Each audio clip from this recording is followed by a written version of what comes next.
అపొస్తలుల కార్యములు 19వ అధ్యాయం 1వ వచనం నుంచి 7వ వచనం వరకు. అప్పల్లో కొరింథీలో ఉన్నప్పుడు జరిగినది ఏమంటే, పౌలు పై ప్రదేశములలో సంచరించి ఎఫెసునకు వచ్చి కొందరు శిష్యులను చూచి, మీరు విశ్వసించినప్పుడు విశ్వాసమునకు తగిన ఆ తొలి అడుగు వేసినప్పుడు, విశ్వాసములోనికి మీరు ప్రవేశించినప్పుడు పరిశుద్ధాత్మను పొందితిరా? పరిశుద్ధాత్మను మీరు పొందుకున్నారా? ఎప్పుడు విశ్వాసములో 30 సంవత్సరాలు అయిన తర్వాత పరిశుద్ధాత్మను పొందుకున్నారా అంటే బాగుండును. మీరు విశ్వాసం ఉంచి కనీసం 15 సంవత్సరాల తర్వాత పరిశుద్ధాత్మను పొందుకున్నారా అన్నా బాగుండును. ఒకవేళ విశ్వాసం ఉంచిన వెంటనే పరిశుద్ధాత్మ పొందాలని ఆసక్తి కలిగిన వారు, విశ్వాసం ఉంచానండి పరిశుద్ధాత్మతో నేను నింపబడాలి అని అడిగితే ఈ కోణంలో కొంతమంది చెప్తారేమో, విశ్వాసం ఉంచగానే పరిశుద్ధాత్మ పొందేయో నీకు?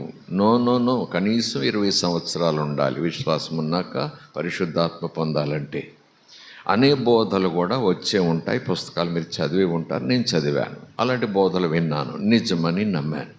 కానీ లేఖనం లోతుల్లోకి వెళ్ళి చూస్తుండగా అది తప్పుడు బోధన తెలిసింది. ఎందుకంటే నమ్మి బాప్తిస్మము పొందిన క్షణము నుంచి ఎప్పుడైనా పరిశుద్ధాత్మతో, తన ఆత్మతో ప్రభు నిన్ను నింపుతారు. నీకు నాకు ఉండవలసింది ఆకలి, ఆసక్తి, ఆయనతో సహవాసం, ఆయనతో స్నేహం, ఆయన తోడు, ఆయన నేను స్నేహితుల మాదిరిగా చేయి పట్టి నడిపించే స్థితి నాకు కావాలి అనే ఉద్దేశంతో పరిశుద్ధాత్మ నాకు ఇవ్వయ్యా అడిగే వారిలో జమ్మునైనా ఆత్మను కుమ్మరిస్తారు. ఈ వచనం వచ్చింది కాబట్టి అలాంటి అభిప్రాయాలు, ఆలోచనలు, అవగాహన లోపంతో ఉన్నవారు ఉంటే ఆగి నేను కాస్త వివరించాను, అంతకన్నా మరేమీ కారణం కాదు. మీరు విశ్వసించినప్పుడు అంటే అప్పటి నుంచి యాజ్ సూన్ యాజ్ పాసిబుల్ అన్నట్టు అనమాట. వెంటనే అంటే పొందే వరకు వెంటనే అన్నట్టు లెక్క. ఆత్మ పొందాల్సిన పని లేదు అనే వైఖరితో ఉన్న వారికి దేవుని హెచ్చరిక. స్తోత్రం కలుగునుగాక. మంచిది. రక్షణ పొందినవారు, బాప్తిసం తీసుకున్నవారు ఇలా అడుగుతున్న ఏమనుకోవద్దు. వాక్న చదివిన తర్వాత నేను అడుగుతాను చెయ్యెత్తమని, తప్పక ఎత్తాల్సిందే. ఓకేనా? బిడి పడకండి. వేదిక మీద ఉన్నాను, కింద ఉంటే ఏమో, వేదిక మీద ఉన్నాను, ప్రభు నా ప్రక్కన ఉన్నారు, ఆయన అభిషేకం క్రింద ఉన్నాను. ఆమేన్. స్తోత్రం కలుగునుగాక. హల్లెలూయా. మీరు విశ్వసించినప్పుడు పరిశుద్ధాత్మను, పరమాత్మను పొందితిరా అని వారిని అడుగగా, వారు పరిశుద్ధాత్ముడు అనేవాడు ఉన్నాడన్న సంగతి మేము వినలేదు, ఎవరు మాకు చెప్పలేదు, అసలు ఆ విధం గురించి నాకు ఏమీ తెలియదు అని ఉన్నతట్టే చెప్పేశారు. అప్పుడు అలాగైతే మీరు దేనిని బట్టి బాప్తిస్మము పొందారు అని అడుగగా, వారు యోహాను బాప్తిస్మమును బట్టియే అని చెప్పిరి. అందుకు పౌలు, యోహాను తన వెనక వచ్చు వాని యందు అనగా యేసునందు విశ్వాసముంచవలెనని ప్రజలతో చెప్పుచు మారు మనసు విషయమై బాప్తిస్మము ఇచ్చెను. యేసునందు విశ్వాసముంచవలెనని అక్కడున్న వారితో చెప్పుచు మారు మనసు విషయమైన బాప్తిస్మము ఇచ్చెను. వారు బాప్తిస్మం పొందారట, మరలా బాప్తిస్మం ఇచ్చారట.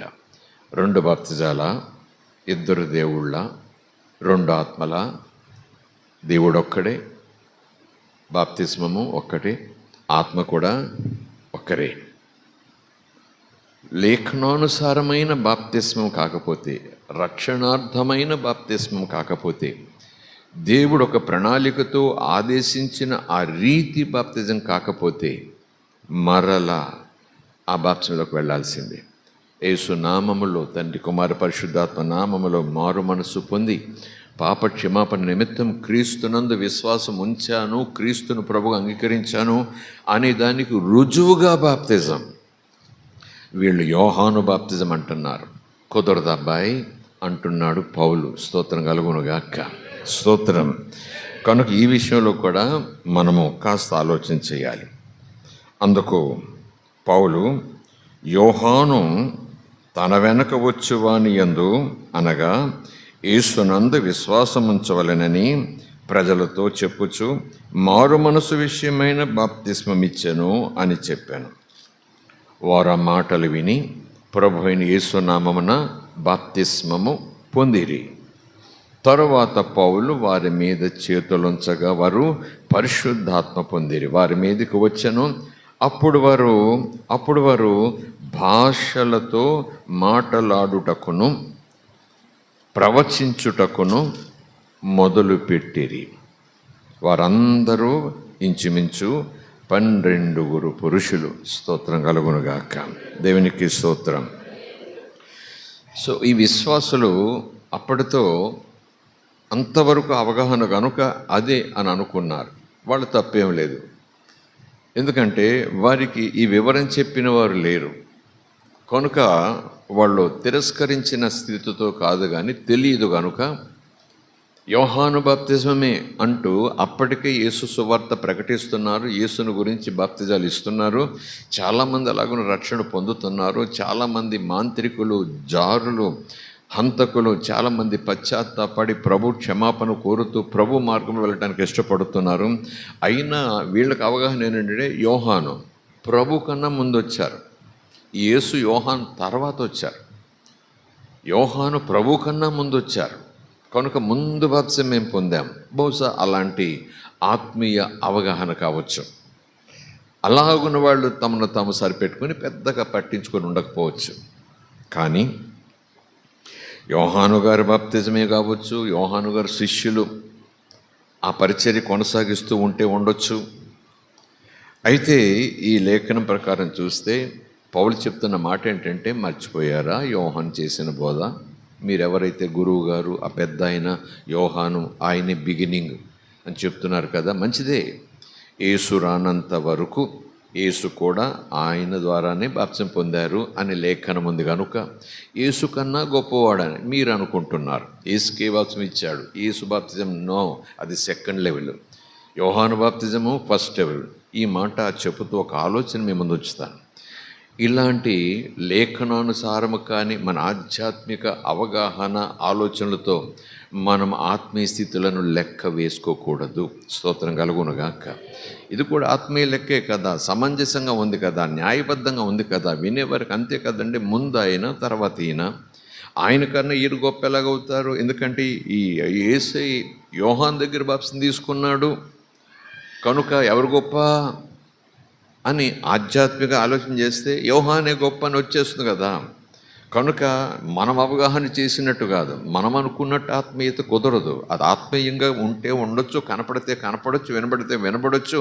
అవును, ఎవరైనా ముద్రేస్తారు. ఆయన ముందు ఈయన తర్వాత ఈయన ఆయన చేతి కింద తల ఉంచాడు, ఆయన నీళ్ల ద్వారా వెళ్ళాడు అని చెప్పడానికి కొలతలు బాగానే ఉంటాయి. కానీ లేఖనం చెప్తా ఉంది ఆ యోహానే అన్నాడు ఒక మాట, నేను ఆయన కన్నా ముందొచ్చాను కానీ ఆయన నాకన్నా గొప్పవాడు. స్తోత్రం కలుగునుగాక. అది మర్చిపోతే ఆ వాక్యం పక్క పెట్టేస్తే అక్కడి దాకా వాక్యం చదవకుండా ఆ ఒక్క మాట చదువుకుంటా పోతే ఆ లైన్లోనే ఉంటాం. కానీ ఇంకేం చెప్పారు యోహాను? నా వెనక వచ్చుచున్నవాడు నా వెనక వచ్చాడని మీరు అనుకుంటారేమో కానీ నేను ముందు ఆయన వెనకాల నేను నెంబర్ 1, 2 అనుకుంటారేమో కానీ మీరు నో, ఆయన నాకన్నా ముందున్నాడు. ఆది స్వయంభవుడు దేవుడు. స్తోత్రం కలుగునుగాక. హల్లెలూయా. ఆయన నాకన్నా గొప్పవాడు. మళ్ళీ చెప్తున్నాను వినండి, ఆయన గొప్పతనం ఏంటో చెప్తున్నాను వినండి అంటూ యేసుతో ఆయన పలికిన మాట జ్ఞాపకం చేసుకుందాం. ఆయన చెప్పుల తాడు విప్పటానికి కూడా నాకు యోగ్యత లేదు. కాళ్ళు పట్టుకోవటం కాదు, ఆ కాళ్ళకున్న చెప్పుల వారు అంటే ఆ బెల్ట్, ఆ కట్టి తాడు అది విప్పటానికి కూడా నాకు యోగ్యత లేదు. అంత గొప్పవాడు, అంత గొప్పవాడు. యోహాను గుర్తించాడు యేసు గొప్పతనం.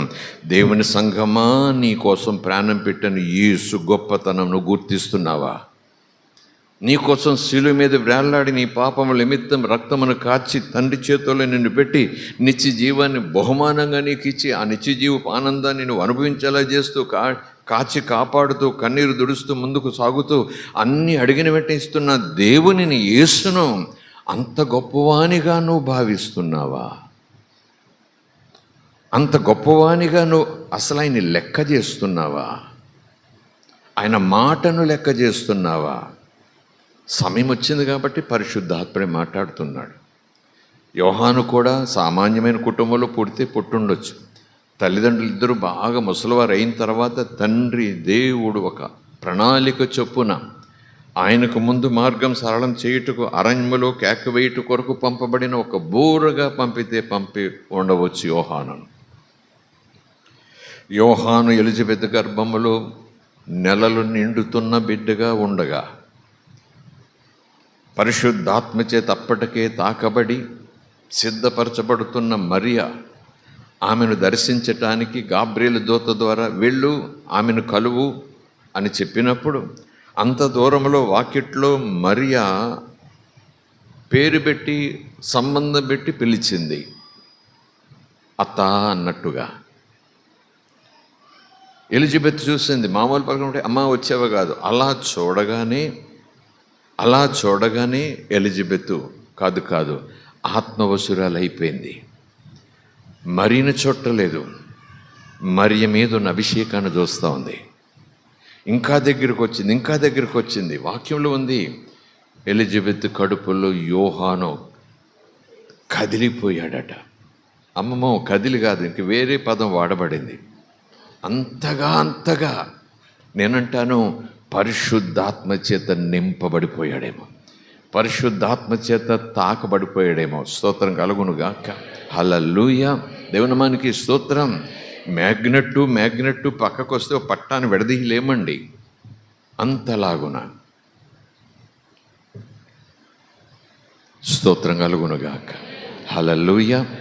అలాగున పుట్టిన యోహాను, పంపబడిన యోహాను, ముందే వచ్చిన యోహాను, మారు మనసు పొందమని ముందు ప్రసంగం చేసిన యోహాను, దేవునికి భయపడండి రా బాబు అని చెప్పిన యోహాను, రాజు లేదు పేద లేదు, నువ్వు పాపం చేస్తే చచ్చిపోతావు, నరకానికి వెళ్ళిపోతావు, ఇప్పుడే నీ దేవుని వైపు తిరిగి చెంపలేసుకుని పాపం చేయటం మానం, దేవుని వైపు తిరుగుతున్నాను అనే దానికి గుర్తుగా రా, దేవుని సన్నిధిలో నిలబడు అన్నట్టుగా నీళ్లలోనికి రప్పించిన యోహాను. అందరూ పాపాలు ఒప్పుకుంటూ నీళ్లలోకి వచ్చిన సందర్భం కనుక ముందే అన్నట్టుగా ఉండొచ్చు. ఎలిజబెత్ కడుపులో యేసు కన్నా ముందు ఆత్మ పొంది, యేసు కన్నా బోధ ఫస్ట్ ప్రసంగం ఆయనే చేశాడు, ఫస్ట్ బాప్తిజం ఆయనే ఇచ్చాడు, ఫస్ట్గా ఆయన్నే పంపాడు తండ్రి అంటూ ఈ ఫస్ట్ సెకండ్లతో మనం ఆ మర్మాలంటూ యేసును సెకండ్ లైన్లో పెట్టామనుకోండి, zero. You will be zero, your future will be zero. చచ్చిపోయాక ఆత్మ future will be in darkness, నరకంలోనే మన భవిష్యత్తు. స్తోత్రం కలుగునుగాక. సో మనము ఆత్మీయంగా లోకరీతిగా ఆయన పెద్ద పాస్టర్ గారు, ఈ చిన్న పాస్టర్ గారు, ఆయన నీ కన్నా ముందు, ఆయన ఈయన కన్నా ముందు అంటూ చెప్తాం. ఎవరికన్నా ముందు కాదు, అక్కడ మనకు వాక్యం ముందు. యోహాను అంటున్నాడు, చెప్తున్నాడు అక్కడ, ఆయన చెప్పుల వారిని విప్పటానికి కూడా నాకు యోగ్యత లేదు, మీరంతా నాకు ఏదో గొప్ప ముందు వచ్చాడు, ముందు ప్రసంగం చేశాడు, ముందు వాసం ఇచ్చాడు, అసలు ముందు అభిషేకం ఆయనకే ఉంది, ఇవి ఈయన తర్వాత వచ్చాడని. యేసుని డిగ్రేడ్ చేస్తున్నారా మీరు? యేసు కొడుకే అనుకుంటున్నారా మీరు? యేసుని ప్రవక్తే అనుకుంటున్నారా మీరు? అనేక మంది ప్రవక్తలు ఒక ప్రవక్త కొడుగ్గా వచ్చాడు, కొడుగ్గానే చూడండి, దేవుడు కాదు అంటున్నారా మీరు? యోహాను చెప్పిన మాట ఎవరండి నమ్మేది? యోహాను చెప్పిన మాట ఎవరండి చదివింది? యోహాను చెప్పిన మాట అక్కడ దాకా వాళ్ళు ఎవరండి ఆలోచన చేసింది? యోహాను అంటున్నాడు, ఆయన చెప్పుల వారు విప్పటానికి, టచ్ చేయటానికి కూడా నాకు యోగ్యత లేదు, అంత గొప్పవాడు. నేడు దినాలు దేవుని కుమారుని పంపాడు, కుమారుడు అన్నాడు కాబట్టి నా లెవెల్లో, కొడుకు కాబట్టి కొడుకే అంటూ డిగ్రేడ్ చేస్తున్నాను యేసుని. బోధంతా అది కదా నేడు దినాల్లో. బల్ల కొద్దీ వాక్యాలు ముందు పెట్టి బస్తీ మీద సవాలంటూ చర్చిల్లో మీసాలు రిప్పుతూ గలిబిలి చేసేసే ప్రసంగాలు. ఎవరు గొప్పవాడు? ఎవరు గొప్పవాడు? నాకన్నా ముందున్నాడు. యేసు అంటాడు, ఆది నేనే. స్తోత్రం కలుగును గాక. ఆది కాండం మర్చిపోవద్దు. ఆది యందు దేవుడు భూమి ఆకాశములను. అలాగే యోహాను సువార్త నూతన నిబంధనలోకి వస్తే ఆది యందు వాక్యము ఉండెను. ఆది కాండం ఆది యందు దేవుడు ఉండెను, ఆయన భూమి ఆకాశములు కలుగునుగాకని పలికెను. యోహాను సువార్తలో ఆది యందు వాక్యం ఉండెను, అంతా వాక్యము ద్వారా చేయబడును. వాక్యమే దేవుడు, దేవుడే వాక్యం, వాక్యమే శరీరం ధరించుకుని యేసు రూపంలో మన మధ్యకు 2020 సంవత్సరాల క్రితం వచ్చేశారు. ఆయన దేవుడు. Praise the lord.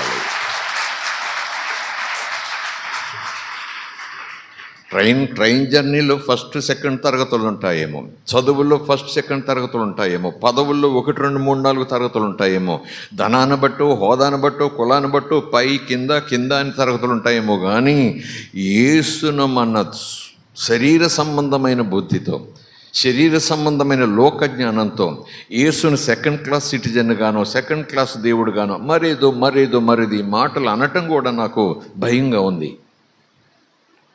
అలాగున ఆ స్థాయిలో ఉంచి ఆరాధన చేసే సంఘాలు ఎన్నో ఉన్నాయి. యేసును ఆ లెవెల్లో పెట్టట్లేదు వాళ్ళు. యెహోవా మంచిదే, కానీ యేసును ఆయనతో ఈక్వల్ చేయటం లేదు. ఎవరితో ఈక్వల్ చేయట్లేదు? దేవునితో, తండ్రితో ఈక్వల్ చేయటం లేదు. ఎందుకు చేయట్లేదు? ఆయన తండ్రి, ఆయన ముందు, ఆయన లేకుండా ఈయన లేడు అంటూ ఈ లోక సంబంధమైన, శరీర సంబంధమైన కాస్త ఎక్కువ జ్ఞానంతో ఆ తండ్రి ముందు, కొడుకు తర్వాత తండ్రి గొప్ప, కొడుకు గొప్ప, తండ్రి తర్వాత గొప్ప, కొడుకు తండ్రికి ప్రార్థన చేశాడు, తండ్రి కూడా కొడుకు అన్నాడు, నువ్వేంటి నేనేంటి, ఈయన కూడా అక్కడ తీసుకెళ్ళిపోతారు, ఈయన కూడా ఆయన పక్కన పెట్టేస్తారు, ఈయన ఆయన అనుకుంటారేంటి? వాక్యం చెప్పింది బాబు ఈయన ఆయనని, వాక్యం చెప్పిందయ్యా ఈయనే ఆయనని, నువ్వేంటి మళ్ళీ వాదన పెట్టుకుంటావు? ఎందుకు ఈ గలిబిలి, ఎందుకు ఈ కన్ఫ్యూజన్ సంఘానికి? ఇదంతా అపవాది తంత్రం. యేసునందు విశ్వాసం ఉంచకుండా, ప్రభునందు ఆ స్వచ్ఛమైన వాక్య సంబంధమైన విశ్వాసం ఎదగకుండా, తుచ్చమైన రీతిలో జ్ఞానం అనుకుంటూ, ఆత్మీయత అనుకుంటూ, ఆధ్యాత్మిక అనుకుంటూ, సంఘం అనుకుంటూ, మేము కూడా దేవుని పిల్లలమే అనుకుంటూ, చక్కటి పాత్రలో పైనుంచి మంచి ఆక్సిజన్ లాంటి మంచి ఆరోగ్యాన్ని ఇచ్చే ద్రవాన్ని పోస్తూ ఉంటే చిన్న చిల్లు పెట్టేస్తాడు అపవాది చిన్న పక్కన. పెద్ద రంధ్రం ఉంటే తెలిసిపోతుంది కదా. సంచి తీసినప్పుడు అమ్మో ఇది ఆరోగ్యాన్ని ఇచ్చే ఆహారం అని చెప్పేసి ఎవరైనా ఉచితంగా ఇస్తుంటే పట్టుకుంటాం పాత్ర, అది కిందంతా చిరిగిపోయిందనుకోండి ముందే పక్క పెట్టేస్తాం. అపవాది తంత్రం ముందే చింపేసిన సంచులు మనకి ఇవ్వడండి. నో లేదా మనం సంచి పెట్టుకెళ్తుంటే మొత్తం అంతా చింపేసి పట్టుకోరా బాబు అండి. ఎందుకంటే వాడి తంత్రం తెలిసిపోద్ది, ఇది నాకు ఉపయోగం పెట్టాం కనుక వాడు తంత్రాలు మారి అసలు రంధ్రం ఉన్నట్టు తెలియదు మనకి. ఎక్కడో మూల పంక్చర్ పెడతాడు, ఎక్కడో మూల పంక్చర్ చేస్తాడు. సంచి ఉంటుంది, సంచిలో పదార్థం ఉంటుంది, వెంటనే పోదు కానీ కొంతకాలానికి పోతుంది అది. ఎందుకంటే అపవాది ఎదురుగా వచ్చి నేనేదో చేస్తాననడు, నీకున్న విశ్వాసాన్ని బలహీనపరిచే ఎన్ని ప్రయత్నాలన్నా చేస్తాడు. స్తోత్రం కలుగును గాక. ఈరోజు పరిశుద్ధాత్మ గురించి చెప్పటానికి నేను నిలబడ్డా. మొన్న పరిశుద్ధాత్మ బలమైన కార్యం నాలో చేశారు.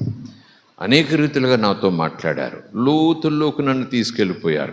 నిజానికి మొన్న ఆ వాక్యం ధ్యానం చేస్తూ ఉంటే నేను అనుకున్నాను సముద్రపు ఒడ్డులో ఉన్నాను, మడం దాకానే ఉన్నాను, మోకాళ్ళ దాకానే ఉన్నాను అనుకున్నాను. కానీ మొన్న నా ద్వారా నాతో దేవుడు ఆత్మ గురించి మాట్లాడిన కొన్ని సత్యాలు నేను వింటున్నప్పుడు నన్ను దేవుడు మొలలోతో కూడా ఉండనివ్వట్లేదు, ఇక్కడి దాకా లోపల తీసుకుపోతున్నాడు. స్తోత్రం కలుగును గాక.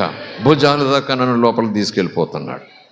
అలాగున ఆత్మీయ సత్యాలు నేర్చుకున్నాం మొన్న మధ్యాహ్నం కంటిన్యూ చేస్తున్నా. సంఘం అంతటికి కావలసిన మాట ఇది.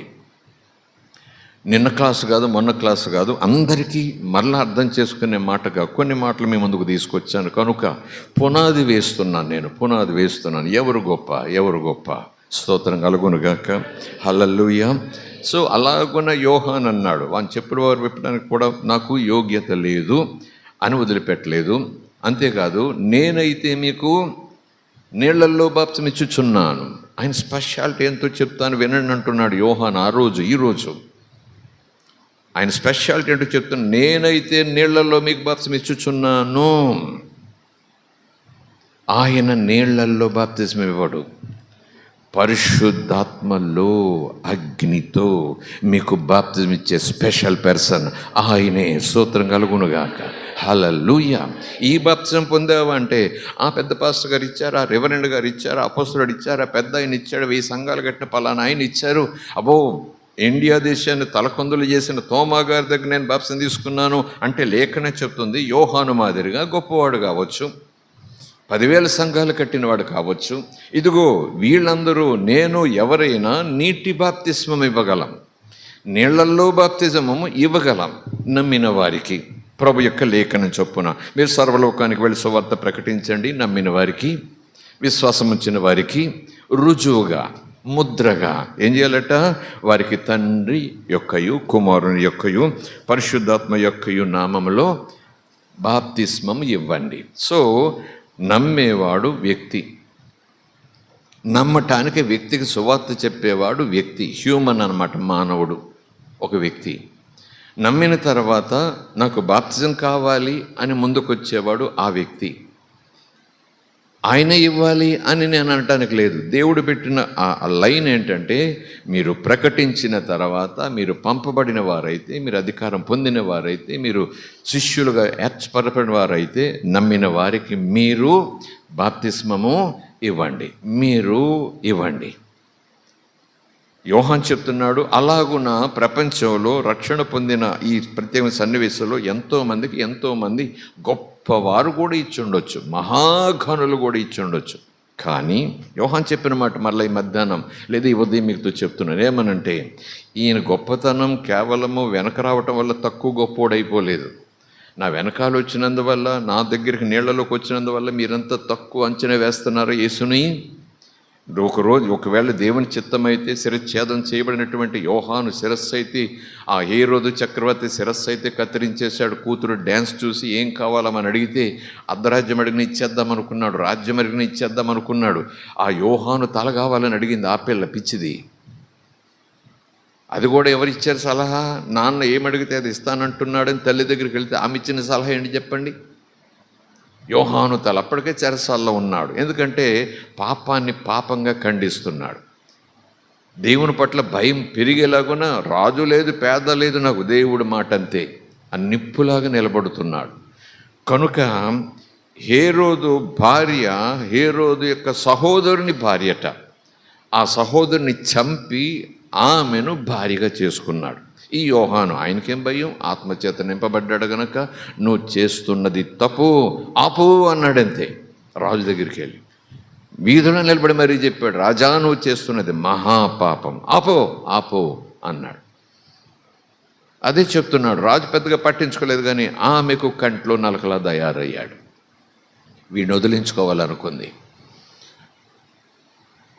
ఆమె కాదు, ఆమె వెనకాలన్న అపవాది. చెరసాల నుంచి ఏదో రోజు బయటకు వస్తాడు, మళ్ళీ ఇదే బోధ మొదలెడతాడు. కనుక వీడిని మట్టు పెట్టాలి, ఈ వాయిస్ని చంపేయాలి, ఈ శబ్దం రాకుండా చూడాలి. పాపం ఒప్పుకోండి, పాపాన్ని పశ్చాత్తాపడండి, దేవుని వైపు తిరగండి, దేవుడు అనేవాడు ఉన్నాడు, భూమి శాశ్వతం కాదు, నువ్వు శాశ్వతం కాదు, ఒక రోజు నీ శరీరం విడిచిపెట్టాలి, తండ్రి దగ్గరికి వెళ్ళాలి, ఆయన లెక్క అడుగుతాడు, నీకు భూమి మీద ఎలా బ్రతికావో అనే మాటలు వింటుంటే ఆమెకి గొంగళ పురుగులు పాకినట్టు ఉంటా ఉంది. నువ్వు తిన్నది వంట పట్టట్లేదు రాణిగారైనా సరే, పడుకున్నా సరే నిద్ర పట్టలేదు రాణిగారైనా సరే, ఆమెకు ఈయన వాక్యం కాదు, దేవుని మాట, మండించే మాట నిద్ర పట్టనివ్వటలేదు, బ్రతుకును మార్చుకొని చెప్పే మాట నిద్ర పట్టనివ్వట్లేదు. కనుక ఆమె మారు మనసు పొందటానికి బదులు చెరసాలు ఉన్నటువంటి వ్యక్తి ఉన్నాడులే లోపల అలా పడుంటాడులే అని ఊరుకోలేదట. లేదు, ఎక్కడున్నా సరే బయటకు వచ్చాడంటే అయిపోతుంది, వీడిని బతకనివ్వకూడదు. నీకు ఇష్టమైంది అడగమ్మా, రాజ్యం అంతా అడగమ్మా అని చెప్పాల్సిన తల్లి, పిల్ల కోసం కాదండి ఆ బహుమానం, పిల్లకి బహుమానం ఇస్తానన్నాడు తండ్రి. ఉదాహరణ వదిలేయండి, డ్యాన్స్ కన్నాడా దేనికన్నాడా అవన్నీ అలా ఉంచండి. తండ్రి నీకేం కావాలి ఇది ఇస్తానంటున్నాడు రాజు. ఆ పిల్ల ఏమో మరి చిన్నప్పటి నుంచి అమ్మని అడిగేదేమో ప్రతిదీ కూడా. మరి ఇలాగ అంటున్నాడు, నాన్న నా రాజ్యం సగరాజ్యమైన ఇచ్చేస్తా నీకు అంటున్నాడు, అమ్మ ఓకేనా అని అంటే, కాదు చెరసాలలో ఉన్న యోహాను తలడుగు అంది. ఇలాంటి తల్లులు కూడా ఉంటారండి, ఇలాంటి మనస్తత్వం ఉన్న తండ్రులు కూడా ఉంటారేమోనండి.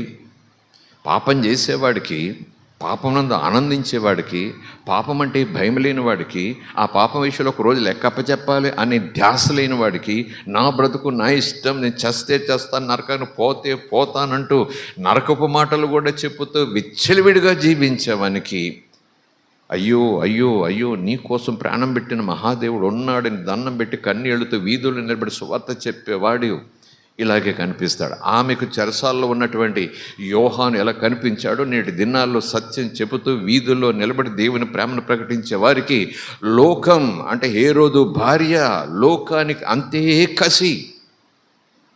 ఈ నోరు ఆపాలి, ఈ సువార్త ఆపాలి, ఈ మాట ఆపాలి, చంపాలి, మాట వినబడకుండా చేసేయాలి. అదే కదండి ఉన్నది నేటి దినాల్లో. స్తోత్రం కలుగునుగాక. ఏం మనమంటున్నారు, ఏం వద్దంటున్నారు? ఆస్తులు దొరుకుని రమ్మంటున్నారా? వ్యభిచారం చేయమంటున్నారు? వీధులకు వచ్చిన పాస్టర్లు కానీ, సువార్త చెప్పే సేవకులు కానీ, మరొక విశ్వాస కానీ, ప్రభు నమ్ముకోమ్మ చెప్పే సామాన్యమైన వృద్ధులను విశ్వాసి ఏం కావాలి? ఆవిడికి ఆస్తిని అడుగుతుందా? అంతస్తుని అడుగుతుందా? వాహనాన్ని అడిగిందా? వెండి అడిగిందా? బంగారం అడిగిందా? ఎందుకంత కోపం? పాపం విడిచిపెట్టమంటుంది. పాపం విడిచిపెట్టు, పాపిగా ఉండొద్దు, పాపాన్ని ఒకరోజు దేవుని దగ్గర లెక్క అడుగుతాడు, లెక్క చెప్పాలి అని చెప్తుంది. అది చెప్పనివ్వమంటున్నారు. దానికి మతం అని ఒక లైన్ పెట్టారు, మాది అని ఒక లైన్ పెట్టారు. అంతే. నేను రాణితత్వం, నాకు అధికారం ఉంది, ప్రభుత్వం నా చేతుల్లో ఉంది, రాజుగారి భార్య నేను, రాణి, నాకు అధికారం ఉంది, తల తీసేస్తాను, చెరసాల్లో పెట్టేస్తాను, కాల్చేస్తాను, చంపేస్తాను, నోరు నొక్కేస్తాను, నాలుకలు చీల్చేస్తాను, అవసరమైతే ఈ రాజ్యంలోంచి వేరే రాజ్యం తోసేస్తాను బంగాళాఖాతంలోకి అంటుంది హేరోదు భార్య మనస్తత్వం ఉన్న లోకం. స్తోత్రం కలుగునుగాక. హల్లెలూయా. ఆ యోహాను తల తీయబడక ముందు, ఒకవేళ చెరసాలలో ఆయన పెట్టబడక ముందే, ఒకవేళ మీరు నేను చెరసాలలో ఆయన ఉన్నప్పుడు ఒకసారి జైల్లో ఉన్నాడంటే యోహాను గారు ఒకసారి పలకరించొద్దామని మనమే ఆ రోజు అక్కడికి వెళ్ళుంటే యోహాను, అయ్యా యేసు గురించి మీ అభిప్రాయం ఏంటి అని అడుగుంటే, ఈరోజు అనుచరులను బట్టి ఆయన ఏం చెప్పేవాడు? బాప్తిసం ఇచ్చినప్పుడు ఏం చెప్పాడు? అప్పుడు కూడా ఇదే చెప్తాడు. స్తోత్రం కలుగునుగాక. దేవునామానికి స్తోత్రం. ఒకవేళ ఆ యోహానే శరీరం అయితే ఛిద్రం చేయబడింది, మొండెం నుంచి శిరస్సు వేరు చేయబడింది. హేరోదు భార్య, అమ్మ ఈరోజు నేను చక్కగా వెరైటీలు తినొచ్చు, చక్కగానే పడుకోవచ్చు, చక్కగా నేను అస్తూరిక తలపు మీద నిద్ర పడుతుంది నాకు ఇప్పుడు అనుకుంది కానీ ఆమె నిజమునకు నరకమును పోయే పరిస్థితి తెచ్చుకుంది. ఒకవేళ ఆయన శరీరం అయితే ఛేదించబడింది, శిరస్సు బొండము నుంచి వేరు చేయబడింది, యేసు ప్రభుకు కూడా సమాచారం అందింది, ప్రభు కూడా కాస్త దుఃఖంతో అరణ్యములకు పోయి ప్రార్థన చేశాడని లేఖనంలో ఉంది. ఏదేమైనా ఒకవేళ ఆయన ఆత్మే మన మధ్యకు వచ్చి, ఒకవేళ ఆయనే సశరీరుడిగా ఒకవేళ తండ్రి చేత పంపబడిస్తే, ఈరోజు నీకు నాకు ఈ పక్కన నిలబడి, బాబు నేను నెంబర్ 1 అనుకోకండి అంటాడు. ఈరోజు కూడా నేను నెంబర్ 1, నేను మొదటి ప్రసంగం చేశాను, మొదటి బాప్తిసం ఇచ్చాను, ఆయనకన్నా ముందు వచ్చాను, ఆయనే నా చేతులకన్నా తల ఉంచాడు, ఆయనే బాప్తిసం ఇచ్చి పంపించాను, నా వైపు తిరగండి అనడైనా. ఈరోజు మరలా చెప్తున్నాను, మన దృష్టిలో పాస్టర్లు, అపొస్తలులు గొప్పవారు, ఈ స్థాయి వారు ఇంత గొప్ప, ఇన్ని ప్రసంగాలు, ఇంత పాట, అంత మినిస్ట్రీ ఉంటే ఉండనివ్వండి. కానీ వాళ్ళ మాటకు ముఖ్యం కాదు, వాళ్ళ నోటి నుంచి వచ్చే దేవుని మాట నీకు నాకు ముఖ్యం కావాలి. స్తోత్రం కలుగునుగాక. ఆ లెవెల్ మనం చూడాలి. స్తోత్రం కలుగునుగాక. హల్లెలూయా. ఎందుకు ఇలాగంటే నేను గొప్పవాడిని కాదు అంటమే కాకుండా, నేను బాప్తిసం ఏమిటయ్యా బాబు, నేను ఇచ్చే బాప్తిసం ఎవరిని ఇస్తున్నారు? ఏ పాస్టర్ గారిని ఇస్తారు? ఆ పూర్వపక్కన నివసించే పాస్టర్ గారు కూడా పేదవాళ్ళకు కూడా ఇస్తాడు. గోదావరి నదిలో తీసుకెళ్ళి బాప్తిసం, ఎక్కడో చెరువులో ఇస్తాడు బాప్తిసం. ఈ నీళ్లలో బాప్తిసం ఇవ్వటం గురించి మీరు గొప్పగా చెప్పుకుంటారేంటి? కానీ నా వెనక వచ్చుచున్నవాడు, నాకన్నా ముందున్నవాడు కాదు ఆయన మాటలు వింటే ఆయన సృష్టికే ఉన్నవాడు నన్ను సెలవిచ్చినవాడు. ఆయన వస్తున్నాడు, ఆయన వచ్చేసాడు. Praise the lord. హల్లెలూయా. ఆయన వస్తున్నాడు, ఆయన వచ్చేసాడు. ఆయన ఏం చేస్తాడు? ఆయన పరిశుద్ధాత్మలోను అగ్నితోనూ